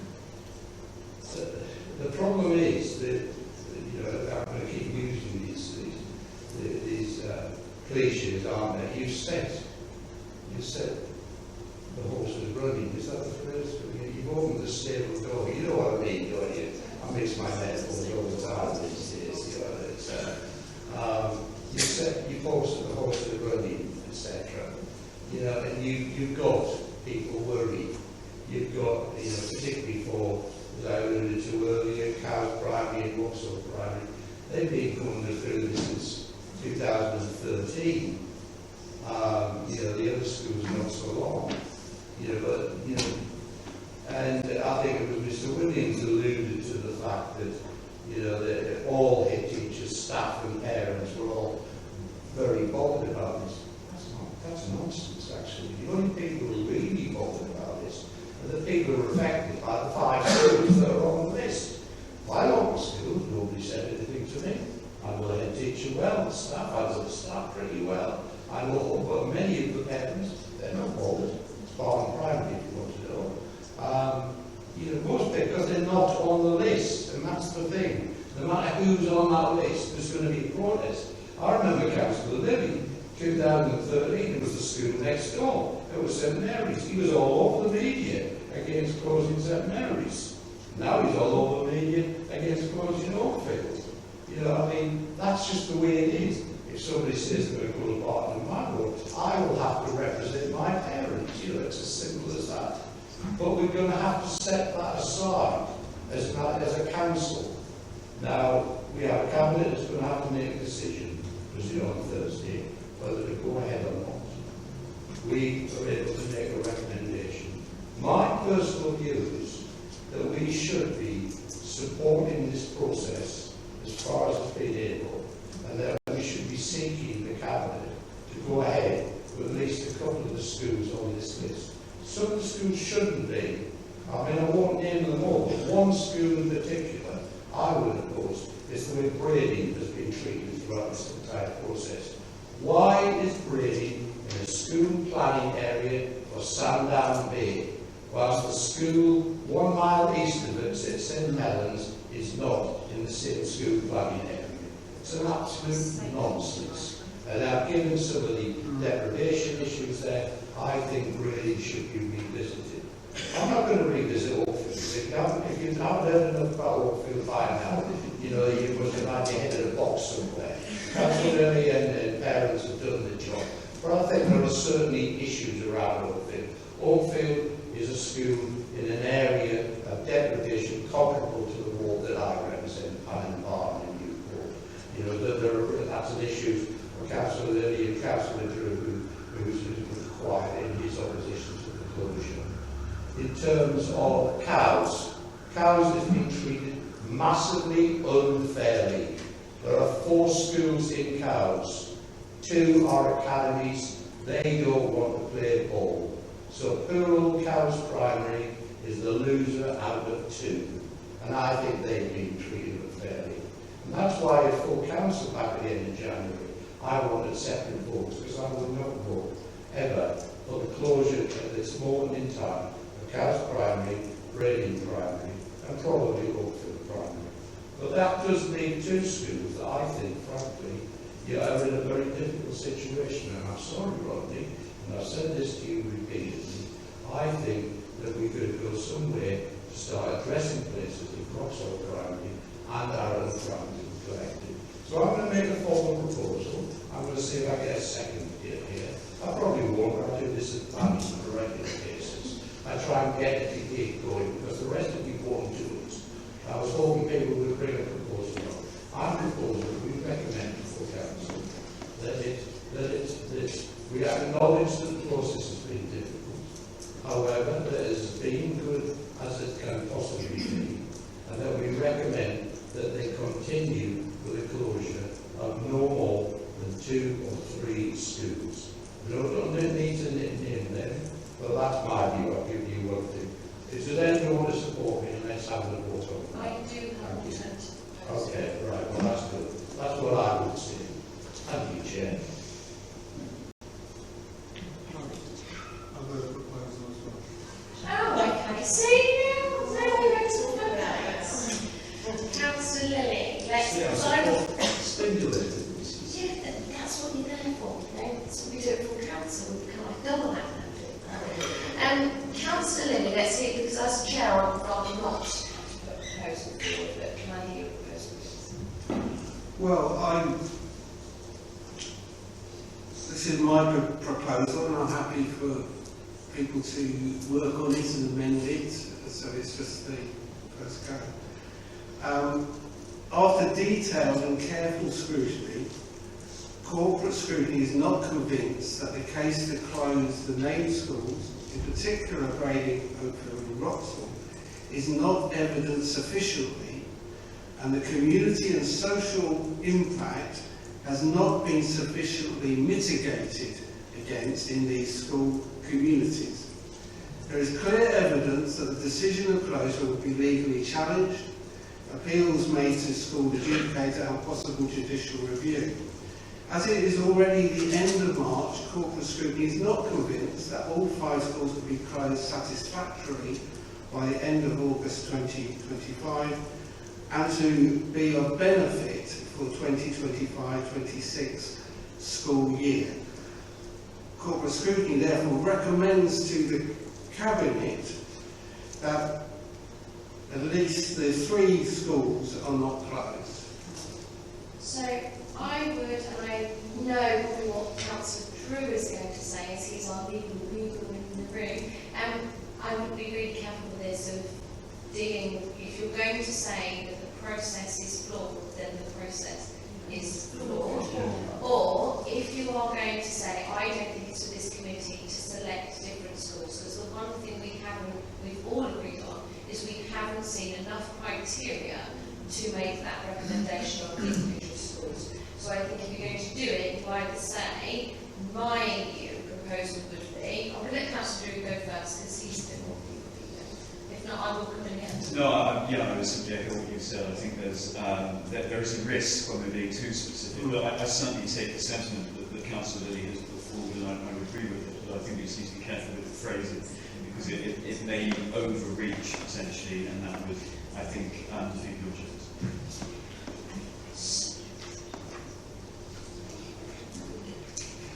And of course, that's I just think Councillor it's Drew, really that she would like to I'm amend going it. to pass you to the Chief Executive. Chair, if I may, it's absolutely right that as a corporate scrutiny you are careful in the wording that you use in your recommendations. The other point that I would make is that I appreciate that Councillor Lilly refers to the fact that given that it was likely to be judicial review and not the school's adjudicator, that of itself doesn't make a decision the wrong decision. Through any legal process, there is a route of appeal. The opportunity for people to appeal is there, and it's within the gift of other parties to do so. People identifying that they may do so does not, of itself, make the decision the wrong one. So I think we need to be careful about referring to those sorts of things in your recommendations to Cabinet as well. Yeah, I think we need to be really careful that we don't say it's one school or another school or anything like that. My personal feeling on it, and I will get Councillor Drew to see if he can draw this into how we are going, is actually, it's probably Councillor Brodie's fault that we haven't got a committee system now. We could have dealt with this under committee system. You were the dodgy bag, weren't you? Because sometimes you can be patient. So we're not in the committee system, we've got to wait till May. My personal recommendation is actually, I'm not convinced that they're the right schools. I can't say to Cabinet hard on my heart that actually they are the right schools, and if we don't have enough data or fact on one school, then we don't have enough data or facts on the other schools. So we do not have, I think, the rights of the committee saying, well, actually, this has been there before, because we don't know the situation. We don't know if there are people waiting to go back to those schools or what's going to happen in the future. My recommendation is to pause this. I don't think it's crippling the council to the level that we are saying over other parts of the budget that are hemorrhaging even more money than this. I personally think that our recommendation is that this is paused in totality, and actually it's moved. We are talking, how long did we start the committee system? 2. I think I've got a countdown for that. My recommendation would be that we move this to the committee system, and actually they look at a better process of doing it, and you'll understand that schools do need to be closed, but it should be done by area and a couple at a time, so we can see this in an open and transparent way, because that ultimately is what all this committee is sat there thinking. Lots of this data we're not convinced that, we're not sat here thinking these are the right schools, we're not convinced. So can you draw something, Councillor Drew, around that sort of thing? There's going to be lots of things on... I mean, I'm certainly happy, Peter. I would not suggest that I'm in any way an authority on this. I've just been speaking to Councillor Lilly regarding what he's put forward, and I think my view is simply be keeping things as simple as possible. And essentially in the terms that both you and Councillor Lilly have suggested, that ultimately we put this forward to the new system. I think that's the most democratic way. My concern has always been around the process. It's not to cast any aspersions on the cabinet or the officers, because I think they've dealt with it incredibly well. My concern is the challenge of the council. Yeah, and I think that's one thing the committee all agreed on, is that the challenge, because of the delay in doing anything in the first few years, has put a huge amount on the officers. I'm not convinced that actually that amount of schools are manageable. I do feel for every member of staff, the pressure that we must have all been under is just huge. Councillor Lima. Sorry, Jen, just to ask, and to be clear, the proposal you've made, if that was passed, waiting for the committee system to come to play, that we would effectively then just be restarting the entire process. That's that point. Yeah, I think so basically the recommendation would be that it goes in an open, transparent committee system to see what is the best way of looking at which schools should be closed. There is no doubt that schools need to be closed, but to open that discussion at committee system, are there other ways of doing this? Should it be done by area? The first meeting we should be of that, if this moves to the committee system, that the first, which everybody, the joys of the committee system is it's politically proportionate, so it self-scrutinises, but also every meeting you can watch online. There is nothing done behind closed doors. Every conversation is done like this. We need better heating for that, so it's really cold. My suggestion is we do delay this process, we put a halt on it, and actually we go back to the drawing board and find a way of closing those schools, and probably asking those open and honest conversations of what is a manageable amount of schools to close in one time, because this committee has not really visited that. Councillor Richardson. I think we're then recommending that we do what we've been criticising the Cabinet of doing already, and I feel like, is that really what you want to do, is to suggest the same? I would say to you, if you can't pull out a couple of schools, there is no way that you could do that with this committee. That's for Cabinet to do. They want to decide that they move forward with a couple of schools that they are completely convinced with, because apparently they have read this, documents inside out and back to front. But our recommendation would be that actually, are you convinced they are the right schools on that list? I just think we ought to leave it a bit more open, that our response. Councillor Blake, Councillor Chair, I put something together. I understand what you're saying. I do think that a hell of a lot of work's gone into this, and that the homework isn't 100% wrong.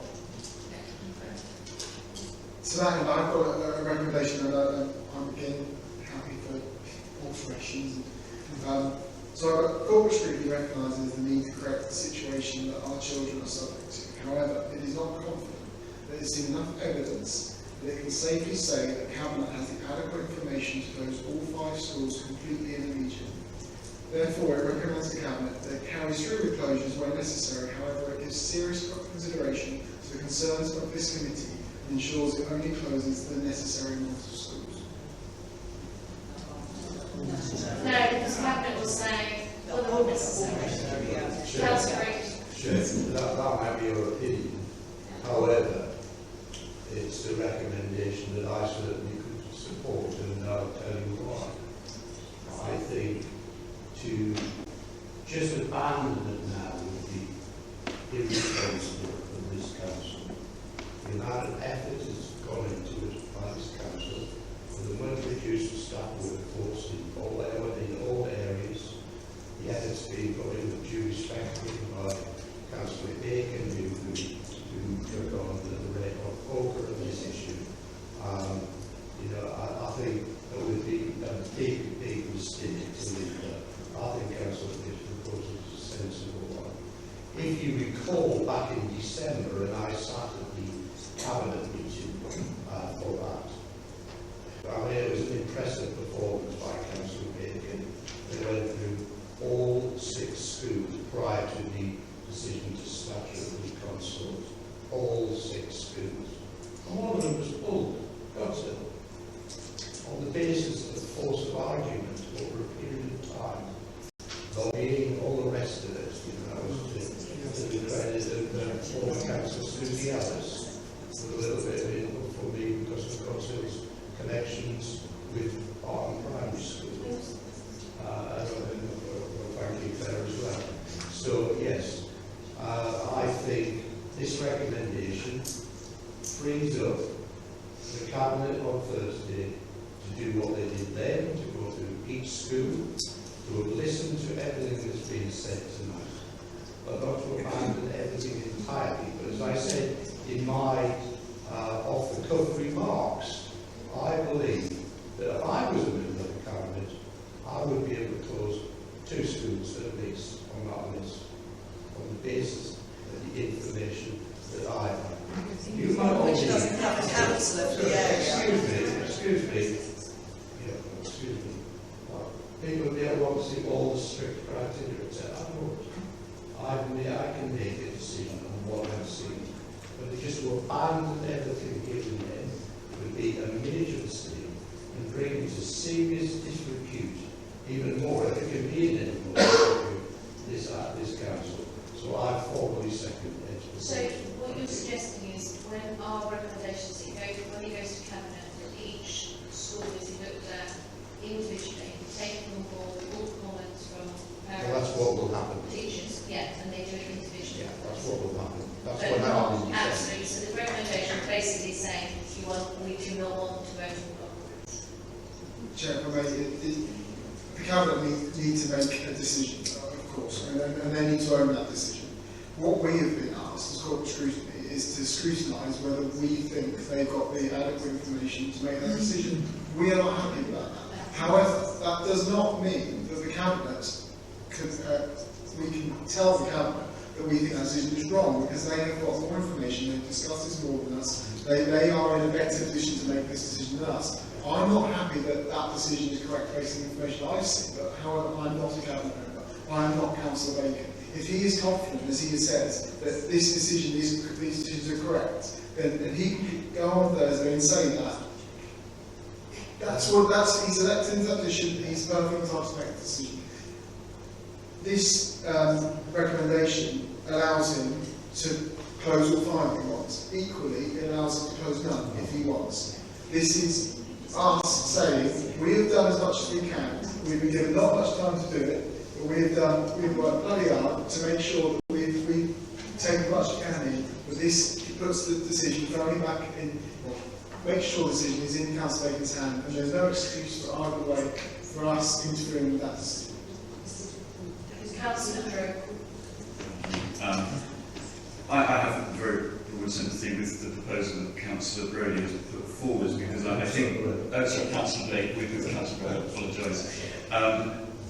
my concern is, as you said, around the process. We're obviously acting as a critical friend to Cabinet. We are not making the decision. Cabinet can and has ignored corporate scrutiny on many occasions. I think as it stands, potentially that motion is sanctioning, or as it were, it's putting forward something that's already going to happen.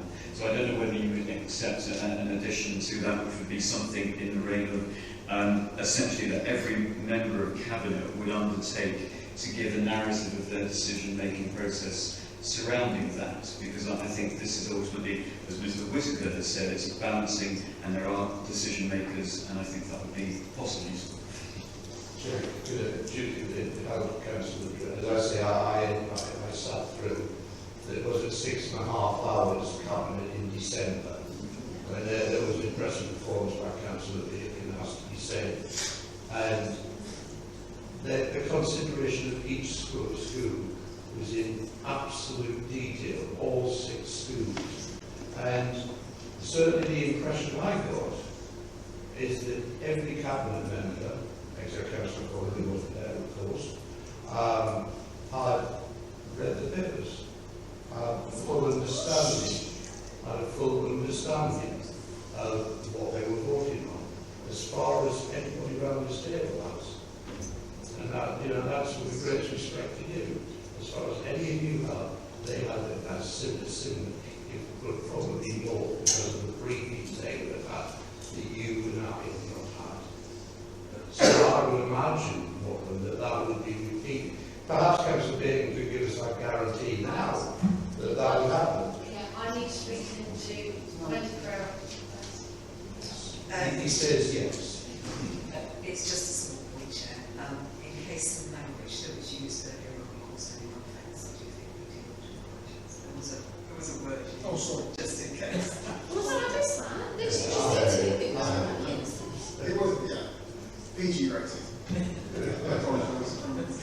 Okay. Usually neither of us have no pass. We have a recommendation. Do we have a second? Can I read out again, please? Yes.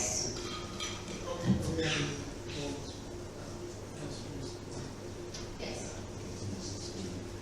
Jonathan's just given the guarantee.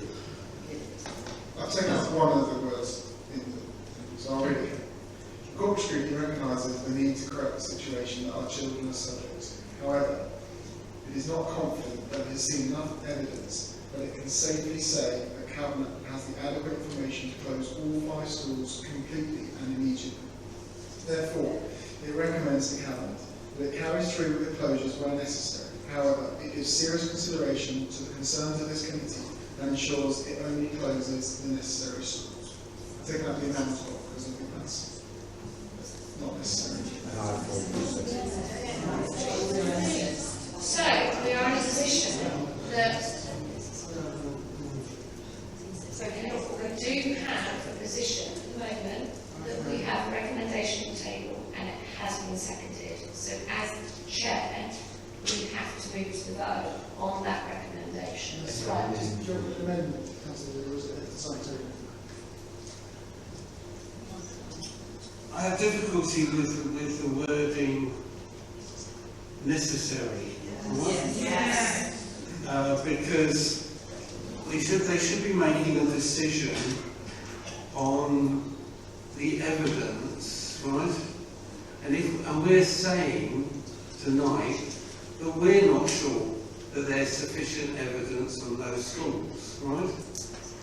And I think that we've also said very clearly that, the old phrase, a bridge too far, that there's actually too many schools that are actually being done at one go. We've all, agreed that.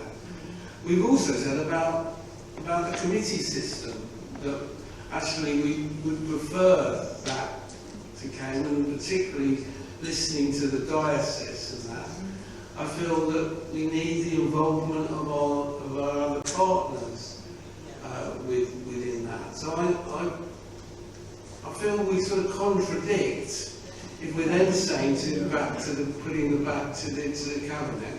I do have empathy with what Councillor Brodie and you are saying, that we've come a long way, and I think if we go back to completely square one, I find that difficult as well. But I think the word, I want the Cabinet to listen to us and actually be clear about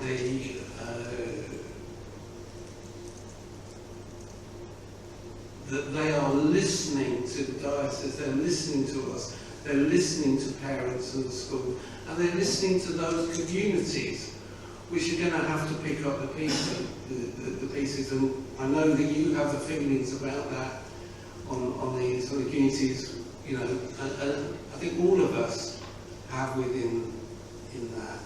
So I feel the word necessary is too emotive for me and too directive. I think what we should simply say is the initial of your wording, but say that we want the Cabinet to only make a decision on a school where they clearly have got no doubts, right? In some way. I don't know, I'm struggling with finding the right wording, but in its present wording I couldn't actually support that motion.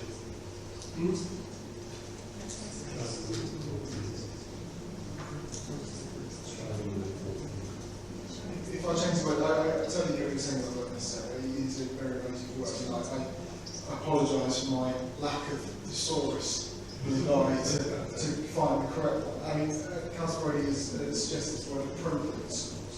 Yeah. Okay. I'm happy to go with the word appropriate. Appropriate, yeah. Committee system. Which they determine appropriate, because they must own the decision at the end of the day. Perhaps we could put in that we would prefer that they seriously consider the benefits of the decision moving to the committee system. I have to go. This is clearly a very emotive subject, and I would not want to put schools through more distress than by repeating the process again next year. I mean, I would hate for the same schools to be on that same list again, needlessly. But obviously, I don't know if these are the 5 right schools. We've said that, and I think this recommendation highlights that. We are not in a position to say whether these are the 5 right schools or not. Councillor Bacon says they are. He's the one elected into position to make that decision. Like, I get what you're saying, so it would be a lot more transparent process, and we wouldn't be sat here having to debate whether we think it's the right decision or not, because hopefully by that, the transparency, we know it's the right decision or not, as it was with the threshold. So I do take the point, but I would like to include that in my proposal. If you'd like a second proposal, then Chair, I suggest that the word broadly instead of necessarily, and Councillor Bacon read out again. But can I just say, designing a motion by committee is never going to work. We're going to sit here until midnight tonight, trying to get a precise thing. The bottom line is, if you don't like the motion, vote against. I suggest, Chair, that once we've spread it out, we put it to the vote. Let's see if it carries it. If it isn't, then we'll move on to Councillor Brodie's if he can go second, or to whoever else. Well, I obviously can't get second. I was just trying to stir the board a little, but there we go. I will make it very clear that I will vote against it, because actually I am not convinced that any of those 5 schools, but my personal recommendation to all the Cabinet members is to make sure that on Thursday night you are really convinced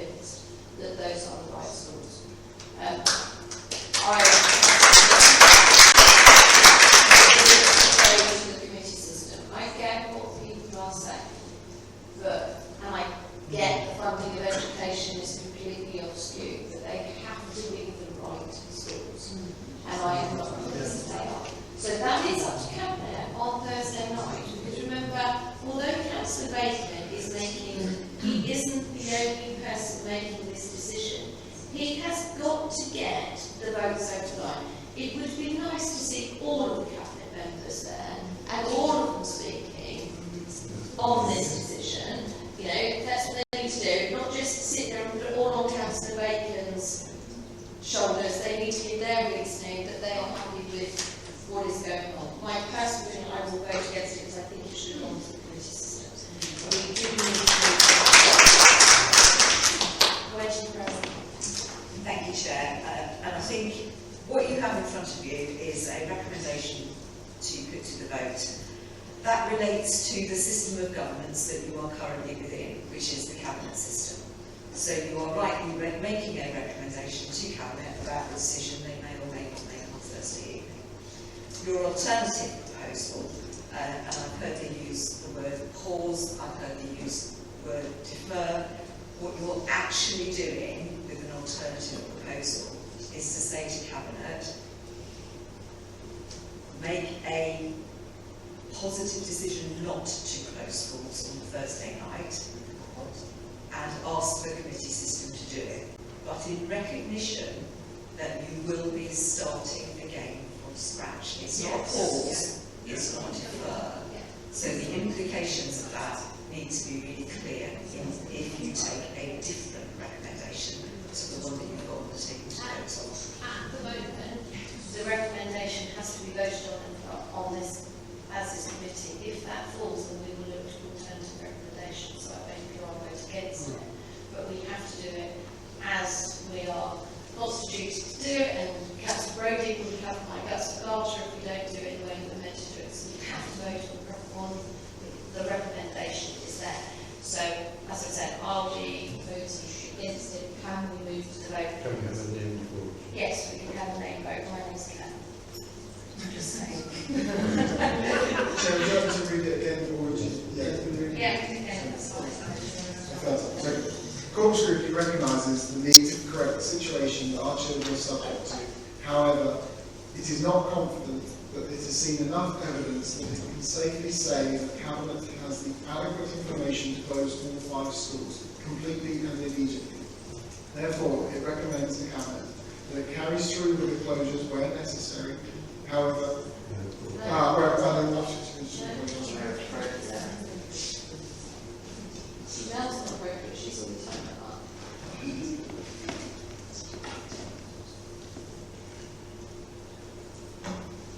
carries through with closures. However, it gives serious consideration to the concerns of this committee and ensures that it only closes the schools they deem appropriate. We move to the vote, and it's seconded by Councillor Brodie, and I will read each of your names out, and can you go on that vote and give me your vote? So I will start with Councillor Lonsdale against. Councillor Brodie. For. Councillor Blake. For. Councillor Richardson. For. Councillor Downer.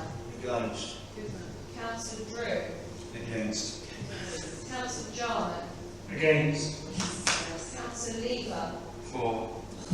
Councillor Lilly. Against.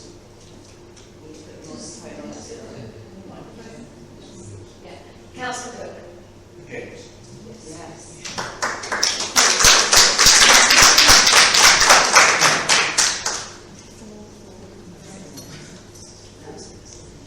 So that recommendation has fallen.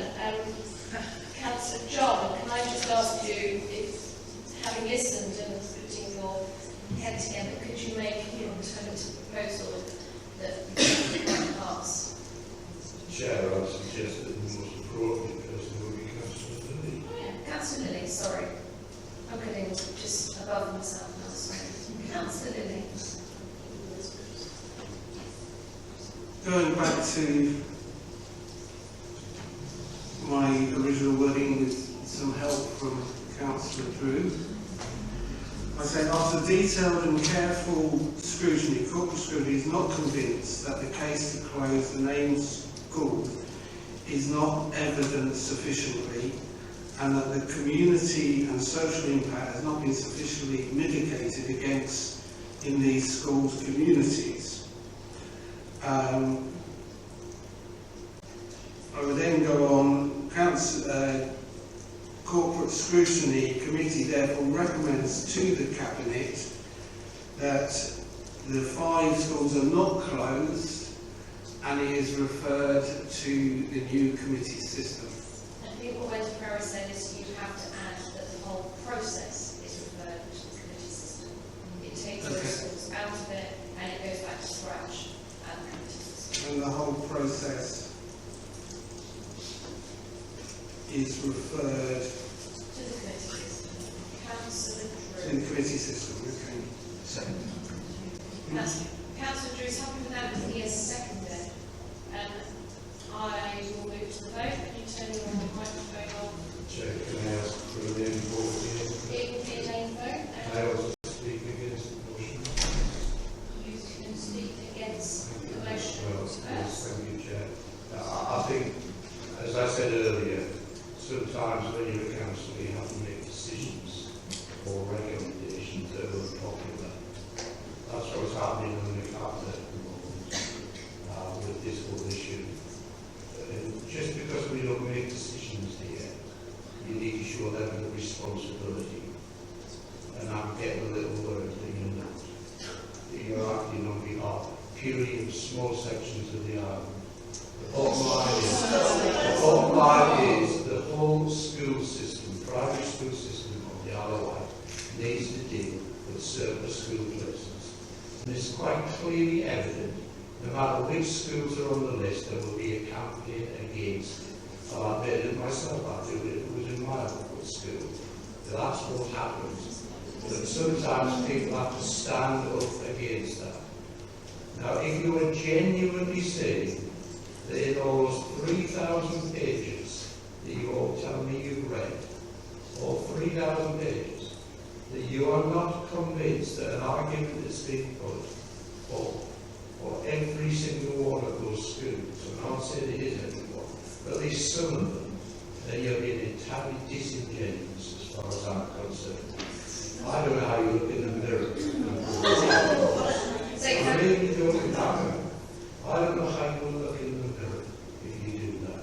Because you're just parking something that some councillors on this council have criticised as being repeatedly parked in the past. Councillor Andre gets a lot of criticism she got from me tonight on parking it in 2023. Are you going to just be part of that process yet again? For this council not making serious decisions. I understand entirely now why I think the Isle of Wight should be merged into something other than that. Because frankly, it worries me. Thank you, Chair. So, Councillor Brady, I do have an answer for that, actually. I do. I have made some really difficult decisions when I was a cabinet member. I closed 4 mental health day centres, having thoroughly researched them. I went to every single one. I researched them. I brought to cabinet and to scrutiny exactly why they should be closed. So if you think the subject of schools is a motive, try and bring forward closing mental health day centres. Every part of that decision, so I make great decisions and I stick by decisions, but they have to be thoroughly researched, I have to be thoroughly convinced, and I have to know that the argument I am putting forward is not just purely on a financial basis without managing the mitigating circumstances that we can have outside it. It is a proven fact about ACEs that adverse childhood experiences, the cost that it has to the public purse if this is done wrong, is actually huge. So I'm making but I am not convinced that these are the right schools. I think that it is a gut reaction that actually, because no decision is made, I cannot sign up to actually saying, I'm going to make a decision. And actually, I tell you what, let's just think that visiting those schools, those are the schools that we're going to do. I think it needs to go into a committee system. We know financially this council has huge issues, but actually, it needs to be the right decisions because the adverse effects if this is got wrong is massive. And I do think that it needs to go back to the committee system. And I do think that we need to find out why aren't academies mentioned? Why are we afraid of bringing academies into the mix? I do not believe that they can't be closed. You know, Councillor Bacon, you can shake hands as much, and I know... Only if they agree, we've been through this so much. Let's not get into the debate here. I've given courtesy as chair to make sure that that moves to the vote. I understand your opinion. I have literally, my husband will laugh his head off now, I literally have no problem looking in the mirror. I'm probably one of the vainest people don't worry about that at all. I think we should move to the vote. We have a proposition on the cake table. It was seconded by Councillor Drew. As I said, this is saying that members of this committee are not convinced, and it needs to be the right things, because the cost of getting this wrong actually could be as adverse as getting it just going with a gut. Well, let's just pull a few out there. We've got a proposition, we'll move to the vote. Councillor Mosdale, 4. Councillor Brody. Against. Councillor Blake. Councillor Richardson. Against. Councillor Downer. 4. Councillor Drew. 4. Councillor Jarman. There's a definite pause. 4. Councillor Lever. Against. Councillor Lilly. 4. Councillor Cook. 4.